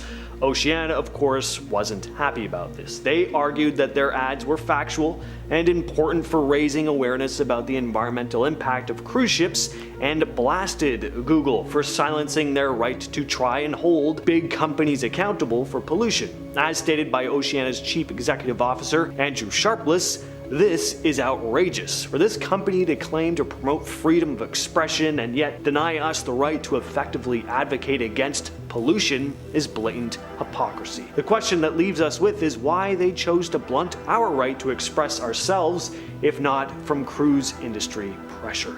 There is no street view of North Centennial Island on Google Maps, and for good reason. Not only are we restricted from viewing the islands on Google, but Google is restricted from documenting the island itself, and that is because North Centennial Island is one of the most restricted islands in the whole entire world, and that is because it is inhabited by an uncontacted and highly protected and incredibly dangerous tribe of people. Uncontacted meaning that the natives of North Centennial have had quite literally no extended contact with the outside world. Incredibly dangerous meaning that if you get too close to the shores of the island, they will kill you, rip your body into pieces, and then bury those pieces in the sand. It's happened before. In 2018, an evangelical missionary named John Allen Chow attempted to share the word of God with the island's natives. He was last seen alive paddling a rowboat to shore. He was last seen altogether the following day by fishermen near the island who spotted Chow's limp body being dragged across the sand by the natives. I have to say, Google Maps leaving this island undocumented is not something I'm overly torn up about. No one gets paid enough for that kind of job. In China, Google is barely usable. Almost everything is met with heavy restrictions. Google followed China's censorship rules until 2010, filtering out results the Chinese government didn't like. This was part of the Great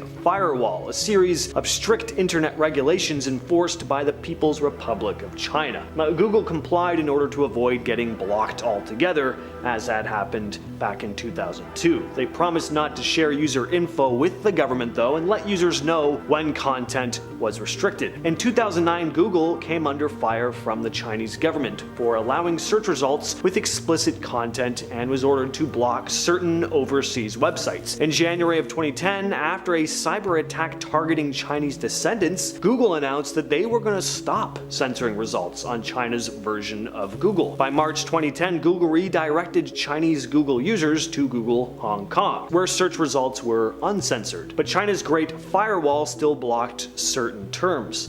Then in 2018, it was revealed that Google was now working on a new censored search engine for China called Project Dragonfly. This was a highly controversial project that led a number of Google employees to quit.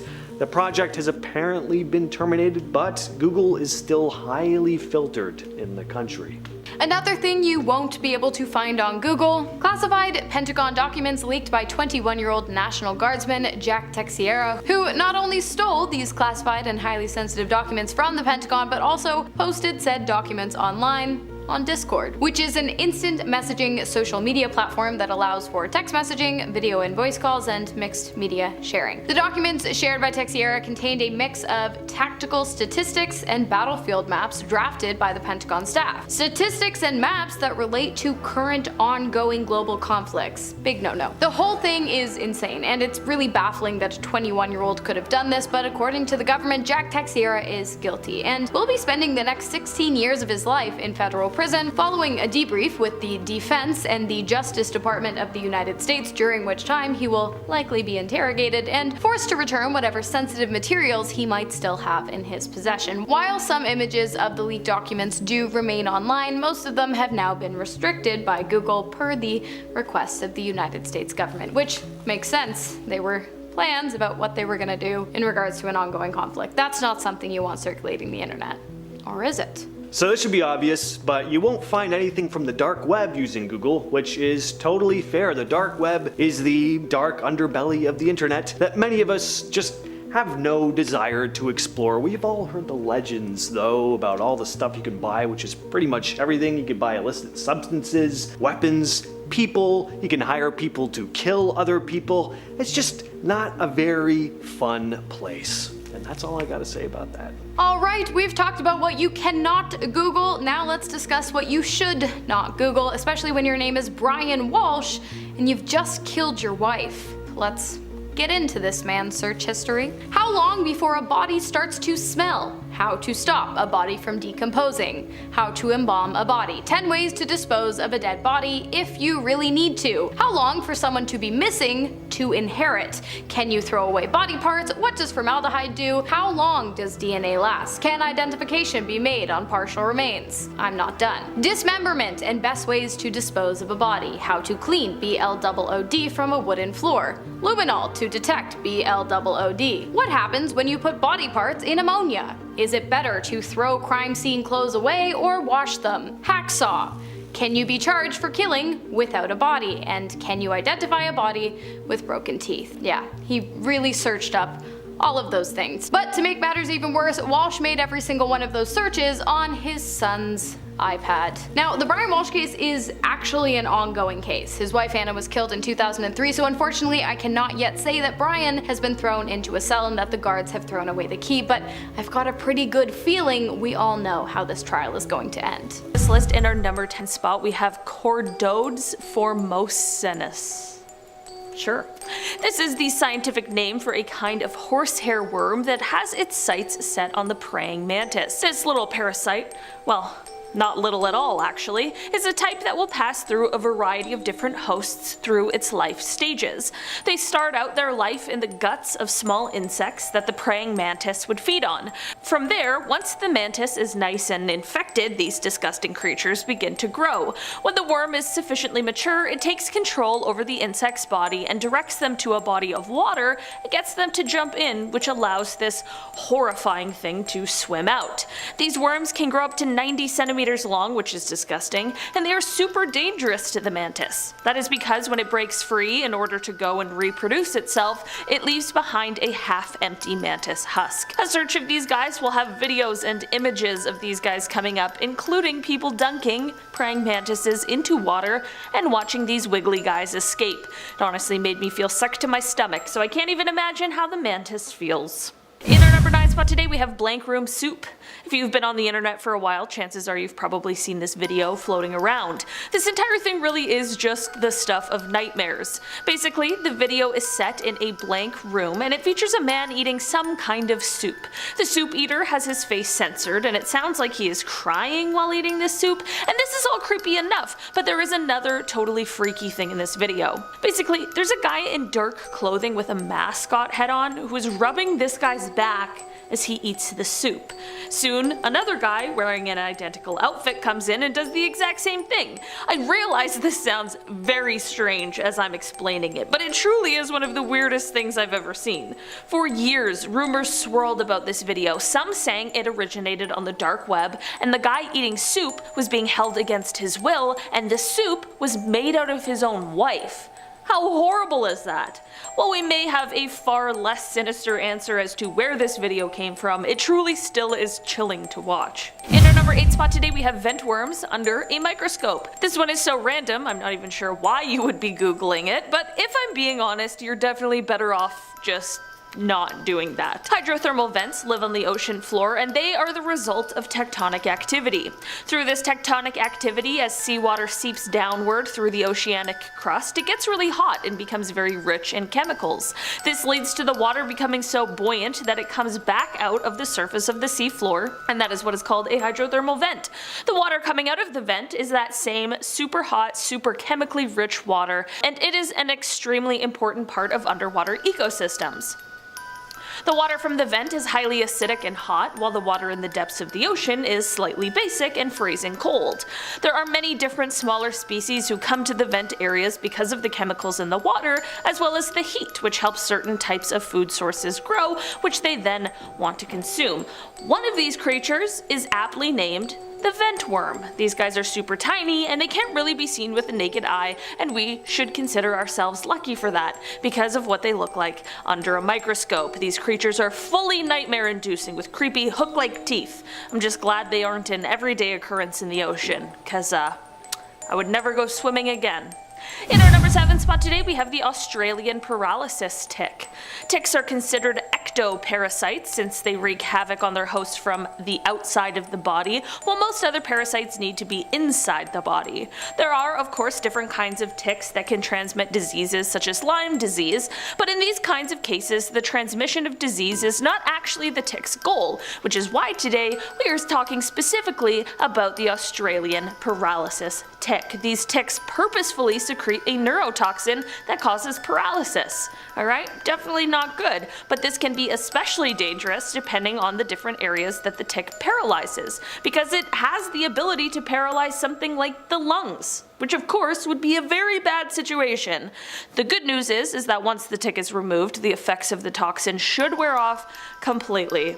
I thought when I get the chance to go to Australia, my only worries would be the snakes and the spiders, but I guess I'll just add this tick to the list. Safe to say these creepy crawlies are just one Google search away from sending you down a rabbit hole of the disgusting. In our number 6 spot today, we have Vandellia serosa. Vandellia serosa is a very tiny eel-like parasitic fish. Yeah, I guess this is just a parasite list now. This is what happened. I googled one of these guys and then went on a spree. That's why I'm warning you against it. These guys feed on other fish by swimming into their gills, where they then began drinking their blood, which gave them the nickname vampire fish. Vampire fish can also enter the human body through any orifice it finds. Okay, and it will drink human blood as well. They have backwards facing spines, so they will lodge themselves wherever they enter the body. After filling up on their tasty meal, they usually end up passing away there, but they are bloated from eating so much. This means that surgery will be required in order to remove it, and depending on where it ended up, this surgery has varying degrees of difficulty, if you get what I'm saying. Orifices, surgery, it's not good. Coming in at number 5, Hashima Island. At one point in time, this small island off the coast of Nagasaki was a huge mecca for undersea coal mining. However, due to a number of atrocities committed during World War II, it now lies an abandoned island, void of all inhabitants, but filled with many ghosts from its past. It all started when the island was purchased by the Mitsubishi Group in 1890, and they began extracting coal from the undersea mines. By 1916, business was growing, and so they began building infrastructure to house the miners and their families, and over the next 50 years, the small island city continued to grow. However, it all started to go down south around 1930, when the company began pushing conscripted Korean civilians and Chinese prisoners of war into forced labor under very harsh and dangerous conditions paired with brutal treatment. Due to the labor conditions, an estimated 1,300 of these conscripted workers died on the island, either by underground accidents, malnutrition, or exhaustion. This treatment continued despite the rising death toll until the late 1960s, when the petroleum industry began turning coal essentially obsolete. Finally, by 1974, Mitsubishi closed the mine and the island was cleared indefinitely. Now a literal ghost town filled with decaying buildings to match, it's believed that all the souls who lost their lives remain haunting this city to this day. Coming in at number 4, the former Sansi UFO houses. When construction on these peculiar houses began in 1978, they were marketed to be vacation resorts for US military officers coming from their East Asian postings. But as you might notice, they have an extremely futuristic look to them, hence why they got the nickname UFO houses. However, the bubbly pod-like architecture wasn't the only strange thing about these houses. A mere 2 years after construction began, the project was abandoned and never finished due to several car accidents and a number of construction workers who took their own lives on the job. This of course caused a huge loss on the investment, and they were forced to end the project. The plan from there was to tear down all the buildings, despite a major public pushback, and eventually in 2010 all the UFO houses were demolished. But of course, this still didn't answer the mysterious question on everyone's mind. What was behind all this tragedy, and why were they so hell-bent on destroying the buildings? Well, there are a few theories. Some believe that the site was the former burial ground for Dutch soldiers, and that the workers had been cursed during construction, while another theory claims that the tragedies were due to the bisecting of the Chinese dragon sculpture located near the resort gates. And of course, the shape of the buildings drew in conspiracy theorists who claim aliens were the reason for death, and that they could have threatened the company to tear it down. To be honest, no one knows why it all happened, but it's still considered a haunted place, so you better steer clear just to be safe. Coming in at number 3 is Vaz Island. Way back in the 1920s, the Red Army began searching for a discreet place to build a military complex for inventing, producing, and testing biological weapons. They wanted something small and far away from the Soviet borders so as not to draw attention, and eventually by 1948, such a place was found. Almost immediately, a top-secret Soviet lab began testing agents such as smallpox, anthrax, and plague, among others. However, what they didn't see coming was that the island, once split between Uzbekistan and Kazakhstan, would begin to grow in size once the Aral Sea began drying up in the 1960s. Then fast forward to 1971, and a weaponized smallpox was accidentally released from the lab, infecting 10 people, 3 of whom lost their life. And by the 1990s, the secrecy of the lab got compromised, and all island inhabitants were evacuated, leaving the base completely abandoned by 1991. However, in their haste to leave, many of the containers were not properly destroyed or sealed, and so over time, these containers began to leak, contaminating the grounds for decades. Now, the good news is that by 2002, a lot of the sites were decontaminated, but many areas still remain contaminated, and it's still one of the most feared and deadly places in the world. Coming in at number 2, North Yungas Road. Also hauntingly referred to as Death Road, the Yungas Road is a 60-kilometer long stretch found in Bolivia that I would highly recommend you don't take your chances with. As you can imagine, you don't get the nickname Death Road without having a reputation that precedes you. The original road was built in the 1930s by the forced labor of Paraguayan prisoners, and up until a new route was built back in 2006, it was pretty much the only way to go from region to region. During this time, the route became notorious for its dangerous conditions and rising death toll, on average facing 209 accidents per year, 96 of which resulted in death. However, some years were worse than others. In July of 1983, a bus fell from the road into the canyon, killing more than 100 passengers. Then later, in the mid-90s, the road was averaging 1 victim per day. Even in 2011, there was a total of 114 accidents and 42 deaths. Nowadays, the death road is restricted to purely cyclists, and cars must now use the new route. However, that doesn't mean it's still not just about the most dangerous road in the entire world. And last up in our number 1 spot, Bikini Atoll. A tiny ring of small coral islands is located in the Republic of the Marshall Islands. Bikini Atoll is a beautiful area with a dark and unfortunate backstory. You see, in the midst of World War II, after the nuclear attacks on Japanese soil took place, the American Army didn't waste much time before planning additional nuclear testing. Then in 1946, after deciding on the small area of Bikini Atoll, the military went ahead and forced the entire population to evacuate to neighboring islands so that they could carry out their nuclear testing. For the next 12 years, between 1946 and 1958, the United States detonated 23 nuclear devices at the site, including 20 hydrogen bombs, one of which was said to have been more than 1,000 times more powerful than the weapon dropped in Nagasaki, while another caused a giant tsunami, sinking several ships. Now, of course, there was not quite the same understanding of the lasting repercussions these tests would have. However, nearly a century later, and the island is still unfit for proper habitation due to the radiation and damage caused by these tests. So tragically, the residents that were promised to be relocated back to their home were never able to return. And if you ever get stranded there, you certainly won't last long. And we're going to start off with Issei Sagawa. This was a notorious Japanese criminal who is known for taking lives and consuming human flesh. He's known for ending the life of René Hartevelt in Paris in 1981.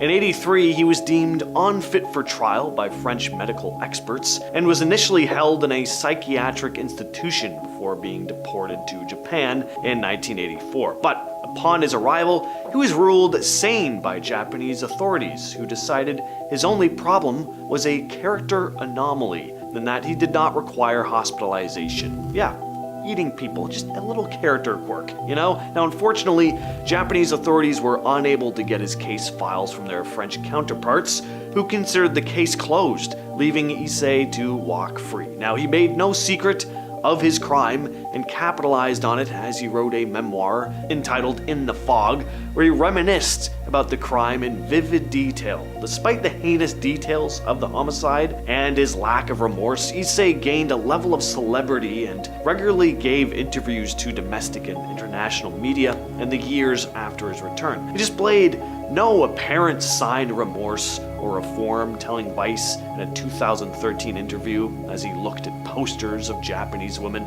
"I think they would taste delicious." Yeah, thankfully he died of pneumonia in November of 2022 and can't hurt or profit off anyone ever again.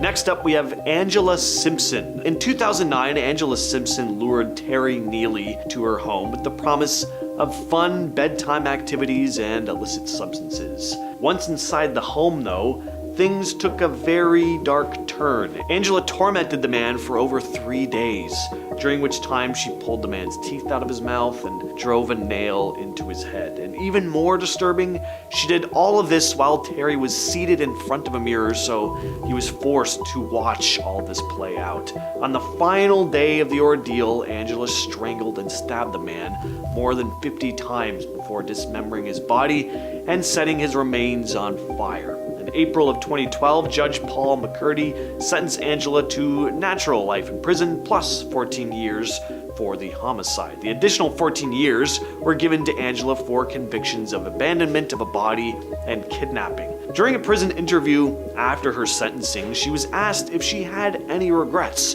She replied that she only regretted that she did not make the torment last longer. Her exact words were, "Not at all, why would I be?" During the interview, Angela said that Terry bragged to her about the number of people he'd put in jail by snitching, but the Phoenix Police Department had no record of Terry ever being an informant or telling on anyone. Still, Angela remained insistent that he was a snitch and that he got what he deserved. She also expressed that she was upset that she wasn't able to end the lives of any more snitches. Next up, we have Empress Wu. Empress Wu of China was on the throne from 690 to 705, and she was the only woman in China's history to have absolute rule. But she's not remembered in the best light. She was a cruel, merciless empress who enjoyed tormenting and ending the lives of others. Chinese history paints Empress Wu as a demonic woman who connived her way to power through homicide and deceit. In fact, historians at the time claimed that she, quote,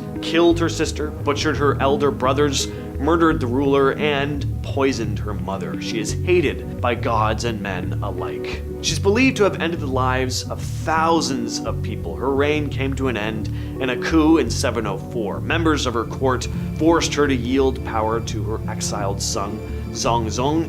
In 705, she was in poor health and died. Her memorial tablet, which she had commissioned when she was an empress, was left purposefully blank, so future historians could compose an epitaph detailing her accomplishments, but over 1,000 years later, it still remains blank, her legacy completely unwritten. David Parker Ray. So this guy was a kidnapper, a tormentor, and suspected serial slayer, though no bodies were ever found, David was accused by his accomplices of ending the lives of several women and was suspected by the police to have ended the lives of as many as 60 women from Arizona and New Mexico while living in Elephant Butte, New Mexico. David was then convicted of kidnapping and torment in 2001. After his arrest, the police quickly obtained a warrant to search his home and trailer. What the authorities found inside the trailer shocked and disturbed them. He called the place his toy box. It contained a gynecologist-type table in the middle with a mirror mounted to the ceiling so that his victims could see the horrors delivered on them. Littering the floor were whips, chains, pulley straps, clamps, leg spreader bars, surgical blades, and saws. They also found diagrams on the walls showing different methods of inflicting pain. He would even play like tapes telling these women what he was about to do to them once they were kidnapped. I've heard it, it's really disturbing. He died of a heart attack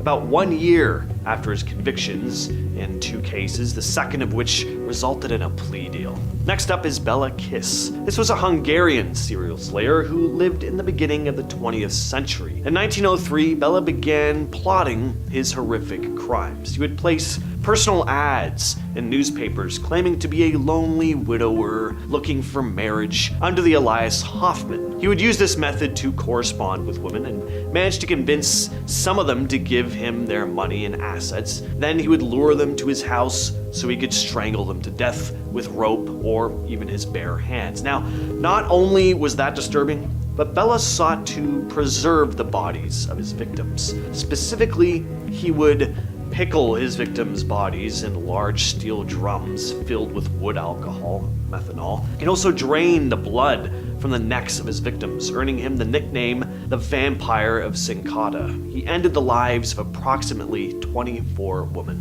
Tamerlane the Great. So this 14th century conqueror of Western, Central, and South Asia was known as Timur, and he considered himself to be a descendant of Genghis Khan. He took a lot of pride in it, which kind of tells you a lot about him.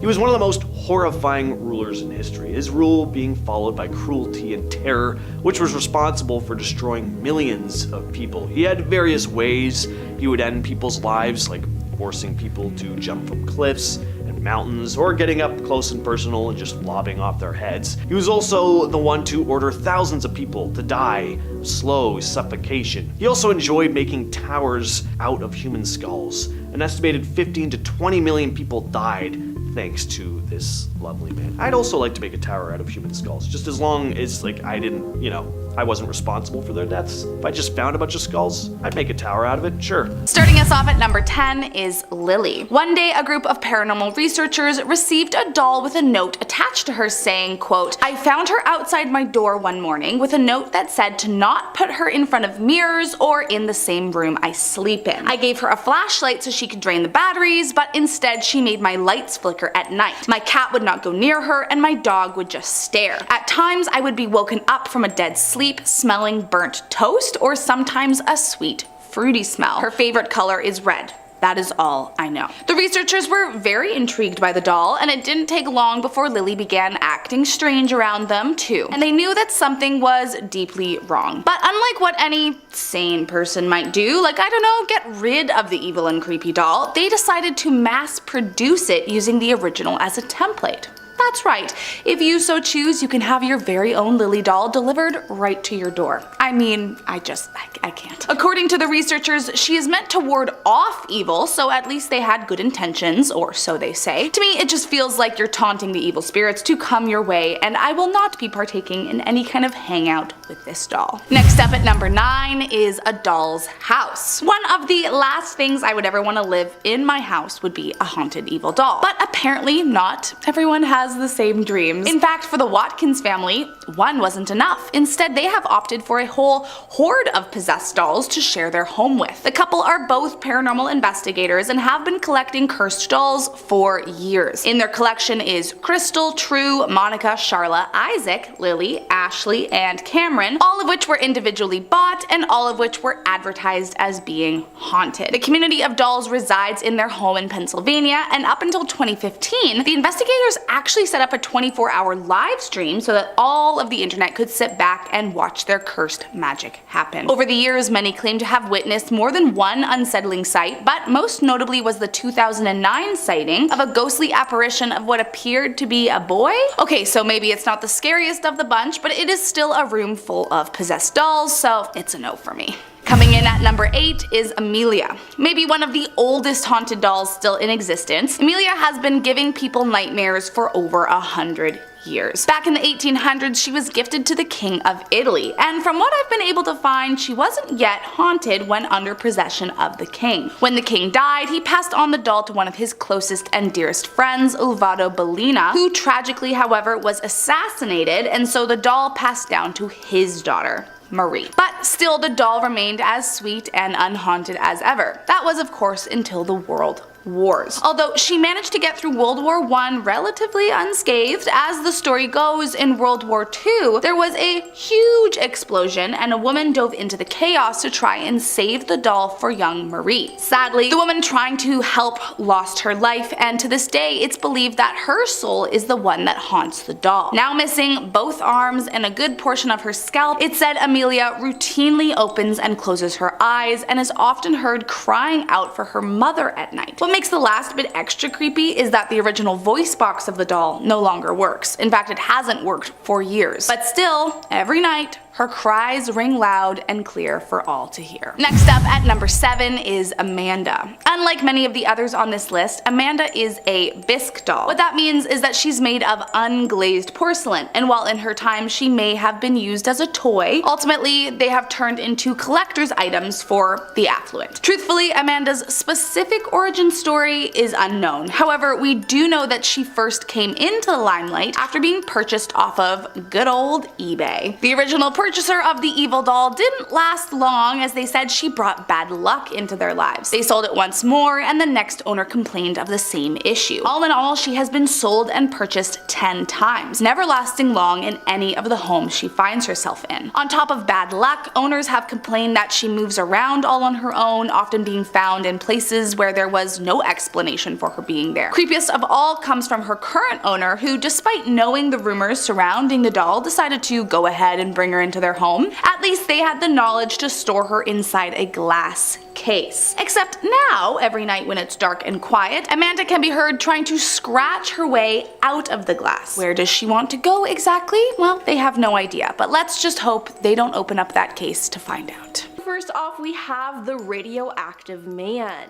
After a fateful accident in Japan's Tokamura nuclear power plant in 1999, worker Hisashi Uchi suffered immensely. When he arrived at the University of Tokyo Hospital after being exposed to the highest level of radiation of any human in history, doctors were stunned. The nuclear power plant technician had almost zero white blood cells and thus no immune system. Soon he'd be crying blood as his skin melted. Kept in a special radiation ward to protect him from hospital-borne pathogens, the profuse amount of radiation coursing through his blood eradicated the introduced cells and skin grafts could not hold. "I can't take it anymore," he cried out, but at his family's insistence, the doctors continued their experimental treatments even as his skin began to melt from his body. Then on the 59th day in the hospital, he had a heart attack, but his family agreed that he should be resuscitated in case of death, so the doctors revived him. He'd eventually have 3 heart attacks in 1 hour. It was only a merciful final cardiac arrest due to multi-organ failure on December 21st, 1999 that released him from the pain. Now this was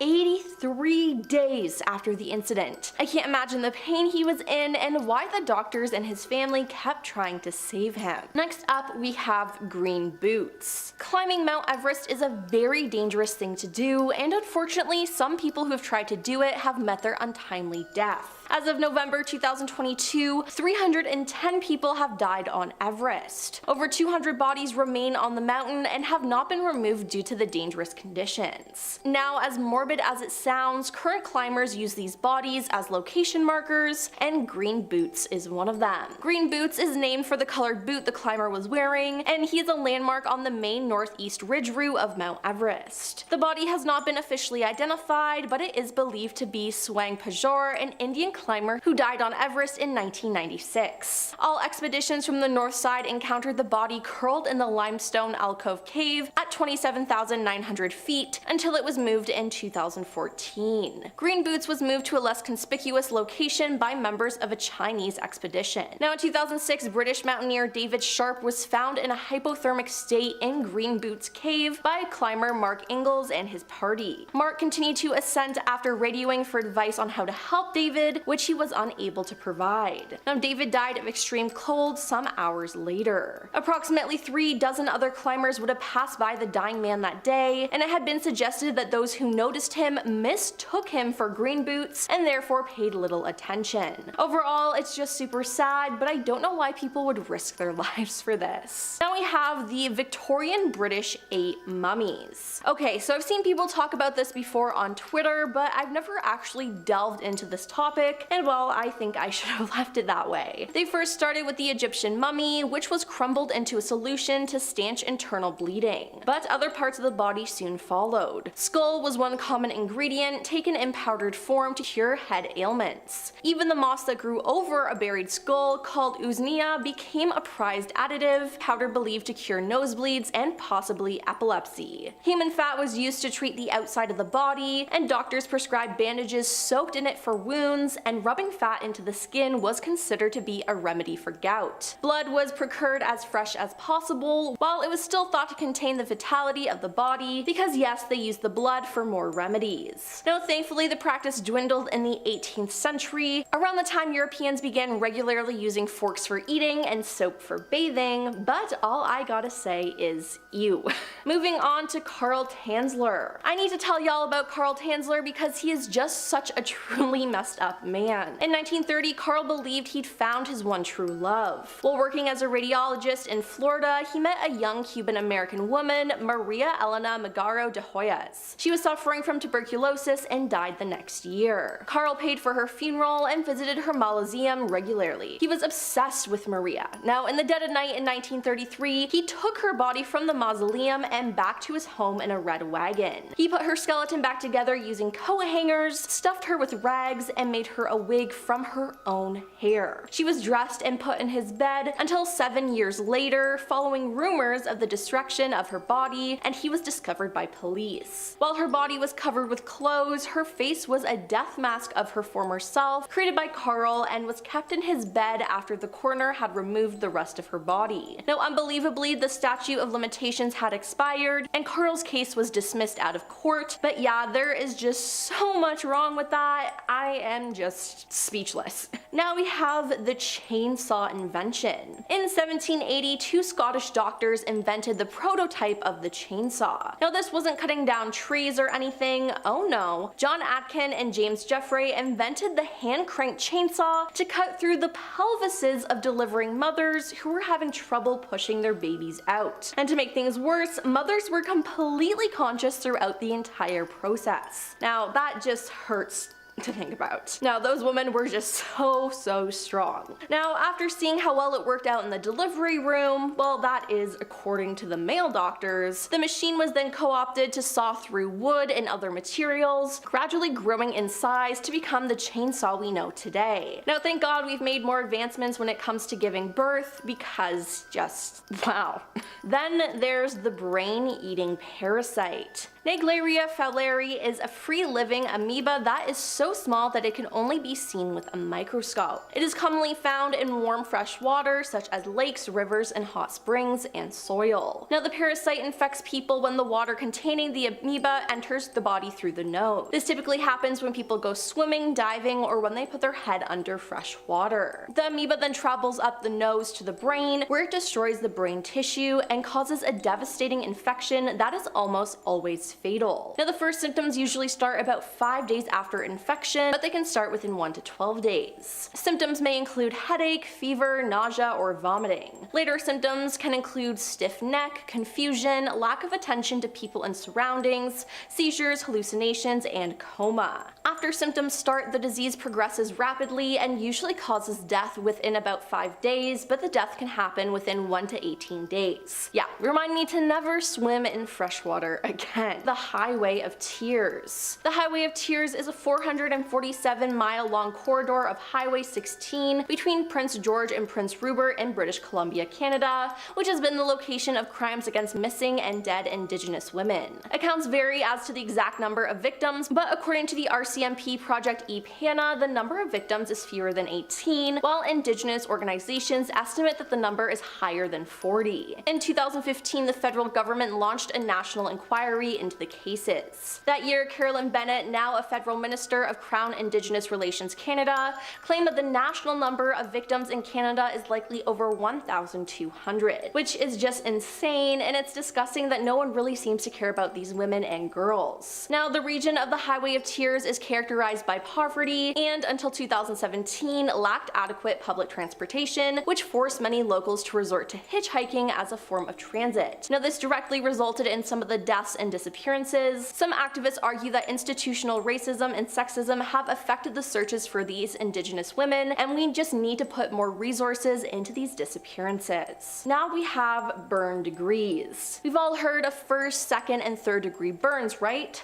Well, what if I told you there also existed 4th, 5th, and 6th degree burns? But wait, isn't 3rd degree burns considered the worst? Apparently no. 4th degree burns occur when heat damage destroys the dermis and muscle tissue is affected. Like 3rd degree burns, 4th degree burns result in scarring and the loss of keratin, loss of hair shafts and fingernails and toenails. 5th degree burns happen when all the skin and subcutaneous tissues are destroyed, exposing muscle. These burns can be fatal due to damage to major arteries and veins. 5th degree burn injuries also may require amputation due to the damage to the muscles. Permanent and prominent scarring with the loss of keratin in the area of the burn will also occur. 6th degree burns occur when the heat destroys the muscles, charring and exposing the bone. These bones are almost always fatal, and just saying that gives me goosebumps. That's absolutely horrible. And while researching this topic, I made the right decision by not looking up any photos related to this, so be like me and please don't look at them. Up next we have Richard Chase. Richard Chase was a disturbed man, and in 1976 he was involuntarily committed to a mental institution when he was taken to a hospital after injecting rabbit's blood into his veins. Now while there, he broke the necks of 2 birds he caught and drank their blood. Chase was then diagnosed with paranoid schizophrenia, and after undergoing treatments he was deemed no longer a danger to society, and later that year he was released into his mother's custody. But just a year later, he claimed the life of his first victim. 2 weeks after the first death, he attempted to enter the home of a woman, but because her doors were locked, he walked away. Chase later told detectives that he took locked doors as a sign that he was not welcome, but unlocked doors were an invitation to come inside. Sir? Okay. Now, he ended the lives of more people, eating their organs and other body parts and drinking their blood. He eventually was caught and arrested, and police who searched his apartment found that the walls, floor, ceiling, refrigerator, and all of his eating and drinking utensils were soaked in blood. He was eventually found guilty of 6 counts of first-degree homicide, and the jury rejected the argument that he was not guilty by reason of insanity and sentenced him to death. And lastly, we have the Lake Neos disaster. On August 21st, 1986, farmers living near Lake Neos heard rumbling. At the same time, a frothy spray shot hundreds of feet out of the lake, and a white cloud formed over the water. From the ground, the cloud grew 328 feet tall and flowed across the land. When farmers near the lake left their houses to investigate the noise, they lost consciousness. The heavy cloud sunk into the valley, and people in the affected areas collapsed. Over the next 2 days, people from the surrounding areas entered the valley to find the bodies of humans and cows lying on the ground. By August 23rd, the cloud had mostly blown away, and scientists soon learned that the cloud contained carbon dioxide, CO2. Now, when the CO2 concentration was 15% or less, people lost consciousness and later revived, but individuals who had inhaled more than 15% of CO2 stopped breathing within minutes and died. Scientists determined that the CO2 had been trapped at the bottom of Lake Neos for a long time and then erupted. Now, in the end, 1,746 people and 3,500 livestock died. In our number 5 spot today, we have the hagfish. There are about 76 different species of hagfish, and some of them are known to live as deep as 5,500 feet below the surface of the ocean. While hagfish isn't particularly the best name in the world, they are also known by the equally disgusting name of slime eels. These creatures definitely are pretty horrendous to look at, no offense to them. Rather than a mouth with a jaw, these strange-looking creatures instead just have a ring of razor-sharp teeth. Really love it. They use these teeth to burrow into the flesh of dead whales on the seafloor, and once inside, they then basically just stay there and eat their way from the inside out. That is all horrible enough, but what's worse is how they got their slimy nicknames. Basically, their body produces a sort of goop that is used to ward off predators. If they are stuck in the clutches of a terrifying predator, they release what is described as, quote, copious amounts of this slimy goop that is designed to clog the mouth or gills of said predator, which will hopefully have them releasing these little devils. Aside from this defense mechanism, if their slime doesn't work and they find themselves still caught in the grasp of a predator, they can sort of tie themselves into a knot in order to hopefully escape the clutches. All in all, a creepy, slithery little slimy creature with a ring of razors for a mouth, it's just a thing I personally would rather not search up on the web. In our number 4 spot today, we have the wandering black hole. The Hubble Space Telescope is one of the most important scientific creations of all time. The Hubble walked so James Webb could run. Since its launch into low Earth orbit in the 1990s, this space has been delivering us amazing space discoveries, and this one is a bit of a frightening one. Back in 2017, the Hubble located a black hole, which is already frightening, but this one was peculiar. That is because they found that this one was being pulled or manipulated by gravitational waves. Basically, what this means is that at some point, this black hole is going to escape its own galaxy and begin roaming around the universe. Black holes are bad enough, I don't want them to start wandering around. The good news, however, is that despite this black hole weighing approximately the same as 1 billion suns as it flies through space at 5 million miles per hour, it's estimated to be about 8 billion light years away from Earth, so we're pretty safe at this point. But here's the thing, if we found one, it is very likely that there are many more out there. One search of this wandering black hole and you are going down a space rabbit hole of only the most terrifying things. In our number 3 spot today, we have the Rat King. I would have thought that this was just the male antagonist in the Nutcracker, but turns out it is far, far worse. Rats are pretty freaky to many people for a variety of reasons, but the image of this one is even worse than just a single standalone rat. Basically, the term Rat King refers to a large group of rats that all have their tails tied together at the end. It is indeed a rare occurrence, and the tails could be stuck together for a variety of reasons. Whether it's because the hair got entangled together, there's some sort of sticky substance holding them together, or just, you know, a regular old knot. Whatever the case is, a Google search of this term will only have images coming up, and it truly is unsettling to see. It's obviously sad because no one wants to see an animal in a tricky situation, but also, it's rats. Rats are creepy. A bunch of rats all tied together is extra creepy.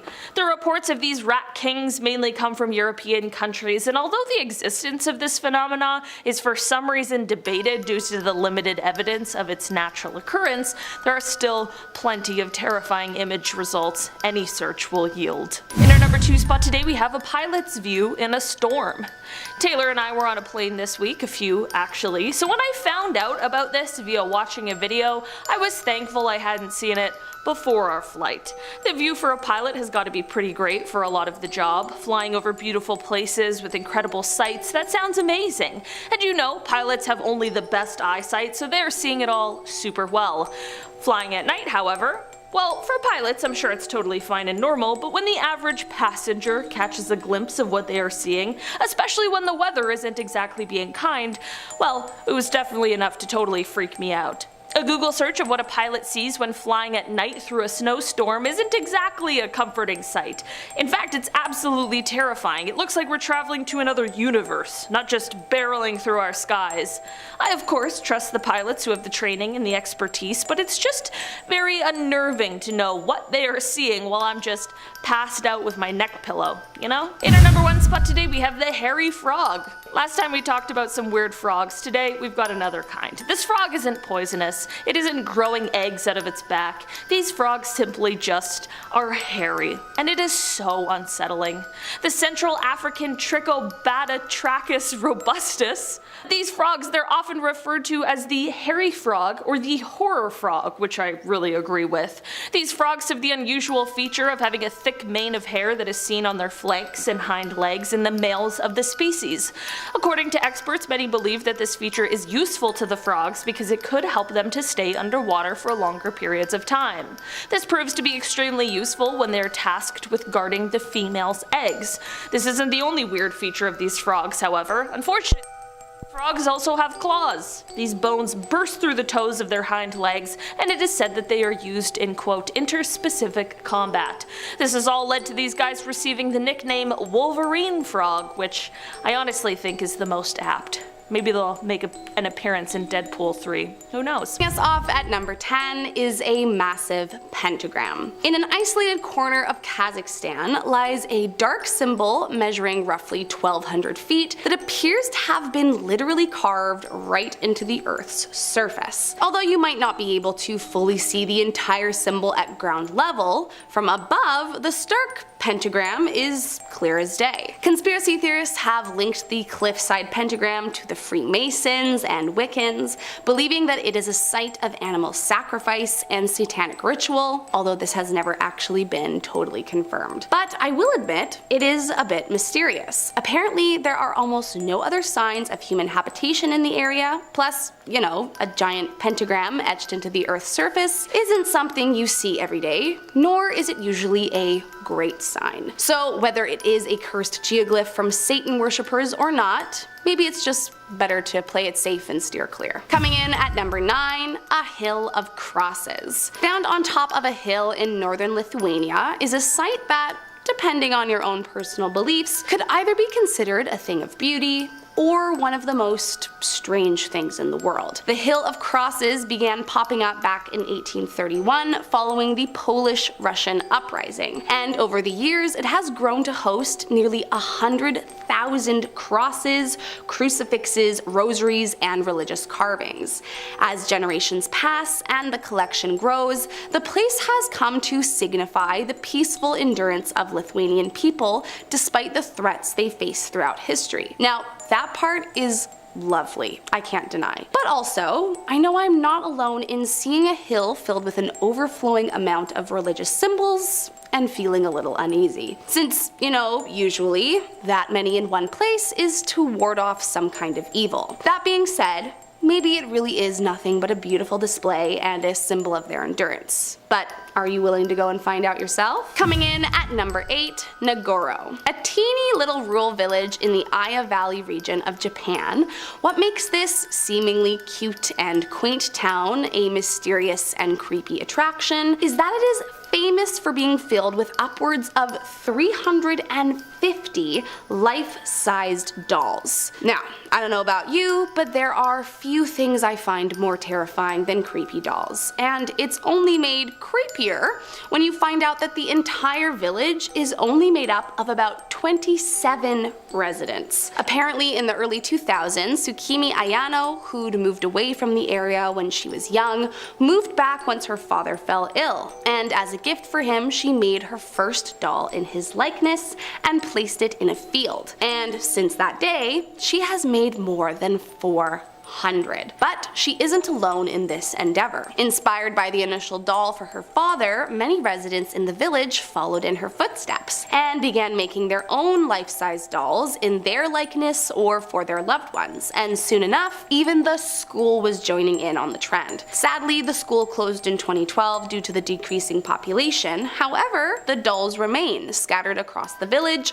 growing in numbers as the years go by. I mean, visit it at your own risk, but don't say I didn't warn you about a village filled with 400 creepy dolls. Coming in at number 7, the Parikala Sculpture Park. Similarly to the Village of Dolls, this garden was created by a self-taught recluse artist named Viho Ronkonen, and this exhibit is Definitely one of the more haunting things I have come across. Born in 1944, Ronconen began working at a nearby paper mill at the age of 16. And as the story goes, he used his first paycheck to buy apple seedlings and a bag of concrete. And so his eerie sculpture garden began. For the next 50 years, he continued to add to his collection. So much so that by the time he passed away in 2010, there were 550 completed concrete sculptures adorning his property. However, these statues are very,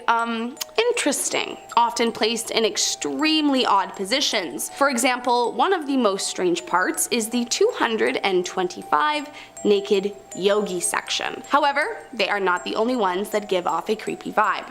Some of the statues sport human teeth, which makes me feel very worried about where he found those, while others were created with a speaker placed inside them that omits incomprehensible sounds. I mean, top to bottom, it's just all a very strange little place. Coming in at number 6 is Snake Island. Found off the coast of Brazil in the Atlantic Ocean, is an island that I am warning you now to never visit. Quite literally, the place of nightmares, this island is home to the critically endangered golden lancehead pit viper, who became trapped on the island thousands of years ago at the end of the last ice age. Apparently, as the ocean levels were rising due to the melting ice, this island became disconnected from the mainland, which in turn forced the snakes to adapt to a new environment, eventually increasing their population to such a high degree that the island was rendered entirely too dangerous for public visitation. Now, I bet you're wondering, there are tons of venomous snakes everywhere. Why is this place so different? Well, for starters,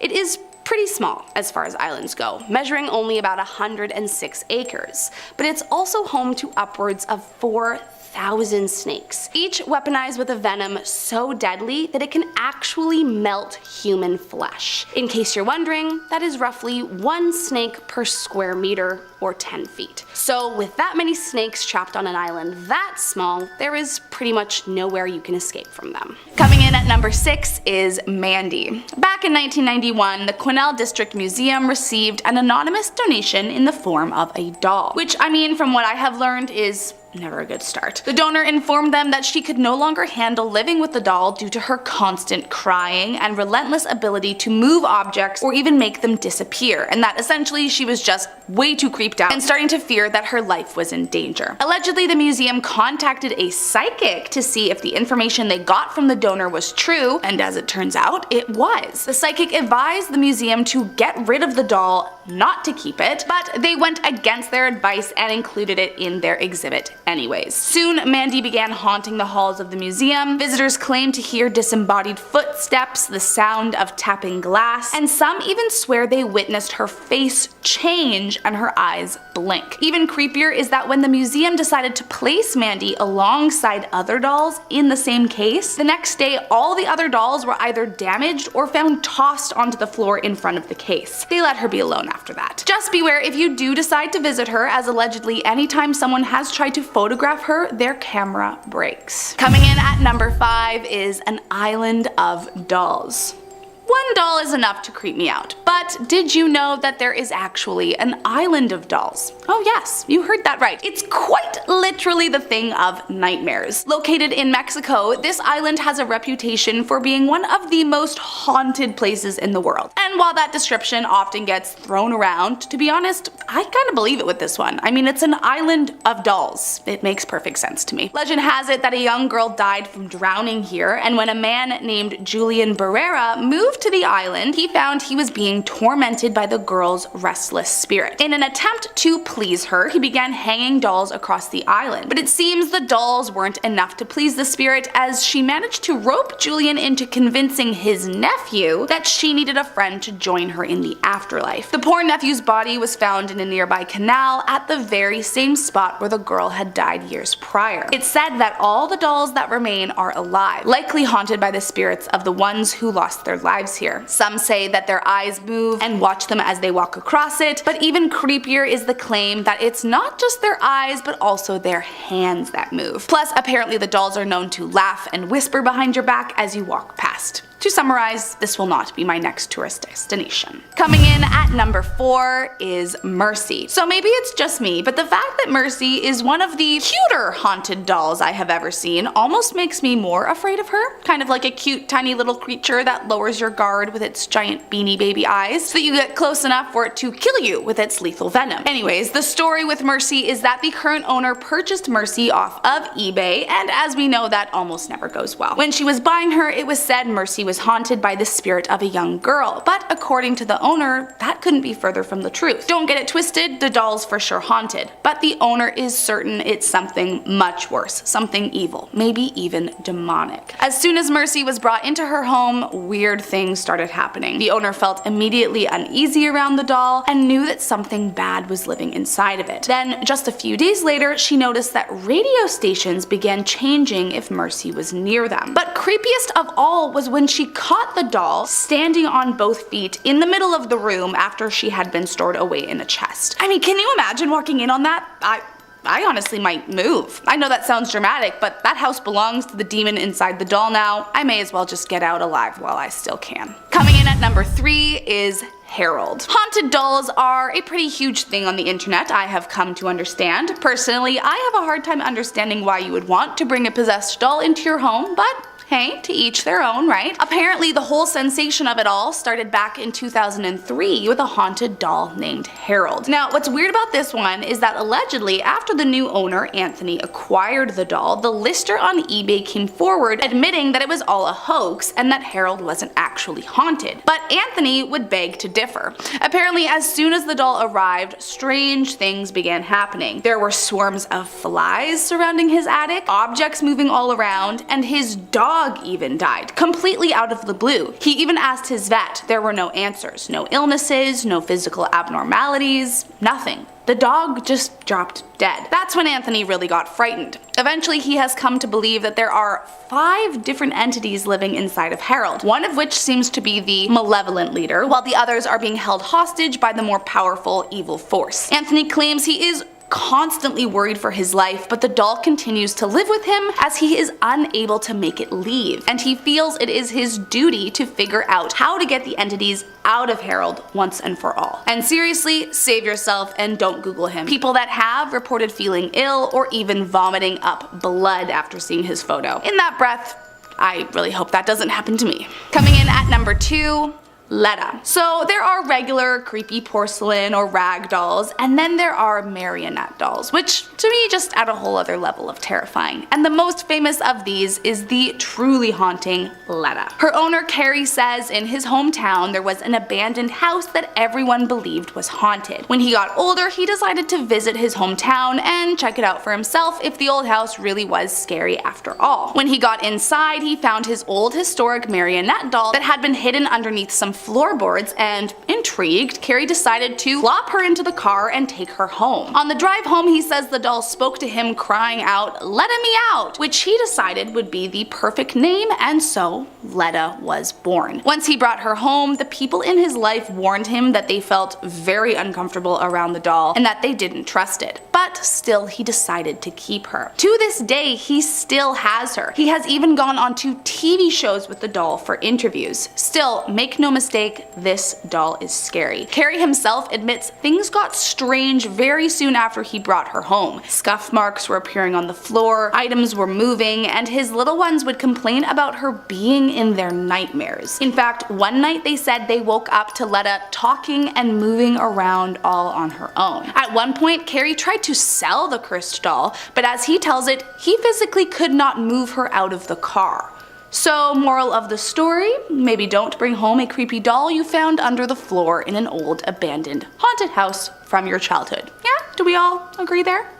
And last up in our number 1 spot today, the Susie doll. As the story goes, in 1983, Susie was given to a young girl named Heather Platt as a birthday present from her aunt Robin. The creepy doll was rough around the edges as she was homemade, but still Heather loved it. But that night, things took a dark turn when Heather's parents were woken up by the sound of growling and saw a dark shadow walk down the street and enter their home. From that day forward, the doll was never the the same. Susie began moving things around the house and was often found in completely different spots than where she had last been placed. Things got creepier when they would find Heather sitting with Susie watching TV static in what appeared to be a trance. Next thing they knew, things turned violent as the family would wake up with perfect circles of their hair missing at the back, and medical tests proved that it had been pulled out. But of course, none of them had done anything. Susie began moving freely at a more frequent and alarming rate, never moving while she was being watched, but could change rooms at a moment's notice, fast enough that by the time you turned around, she could literally be right in front of you. Then, after the father was attacked in the middle of the night by the demonic doll,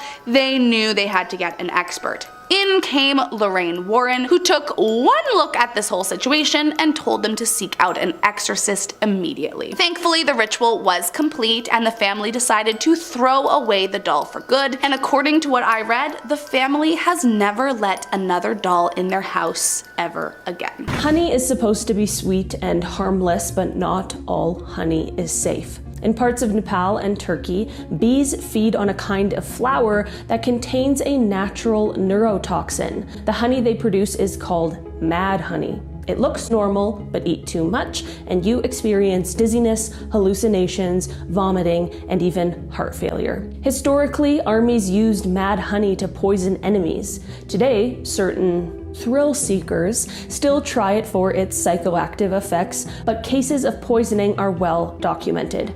Googling mad honey poisoning will show you people collapsed after consuming it, as well as locals scaling dangerous cliffs to harvest this deadly honey. The coconut crab is the largest land crab on Earth, weighing up to 9 pounds with claws strong enough to crack coconuts. But what really disturbs people is its diet. These crabs are opportunistic predators and scavengers, and there are documented cases of them hunting and eating live birds. One set of photos shows a coconut crab climbing a tree, snatching a seabird, and dragging it back down to devour it. If you Google this, you'll see the unsettling sight of a giant crab tearing apart a bird with its claws. Is it the worst thing ever in the world? Probably not, but it is deeply, deeply unsettling. This one sounds like a bad horror story, but it's very real. The tongue-eating louse is a parasitic isopod that spends its life inside a fish's mouth. It starts by swimming into the gills of the fish and then latching onto the base of the tongue.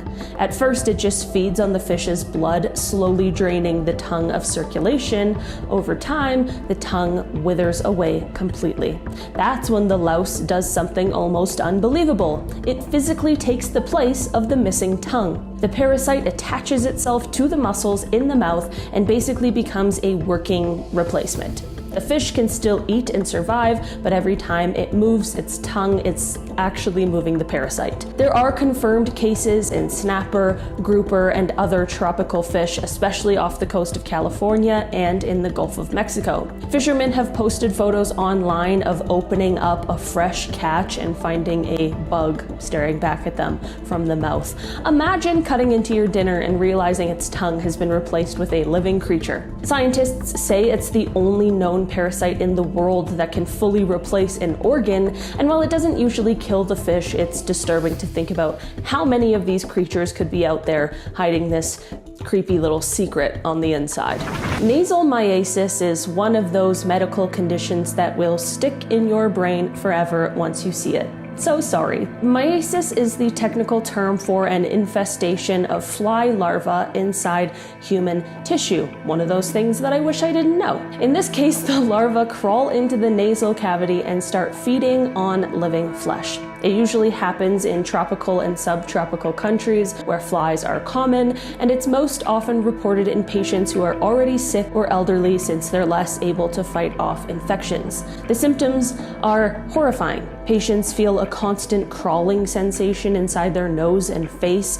There's intense pain, bleeding, and often a foul smell because the tissue inside is literally rotting away. I'm so sorry for saying that. In documented cases, doctors have pulled out dozens of maggots wiggling from deep inside a patient's sinus cavity. I'm laughing because I'm uncomfortable. In the most extreme situations, the larvae don't stop at the nose. They can migrate into the sinuses, the eyes, and even the brain. That's when nasal myiasis can turn deadly. Medical journals contain photos and surgical footage of these removals, and they are not for the faint of heart. If you Google it, you'll see doctors holding tweezers and pulling out clusters of live maggots that look like something out of a horror movie.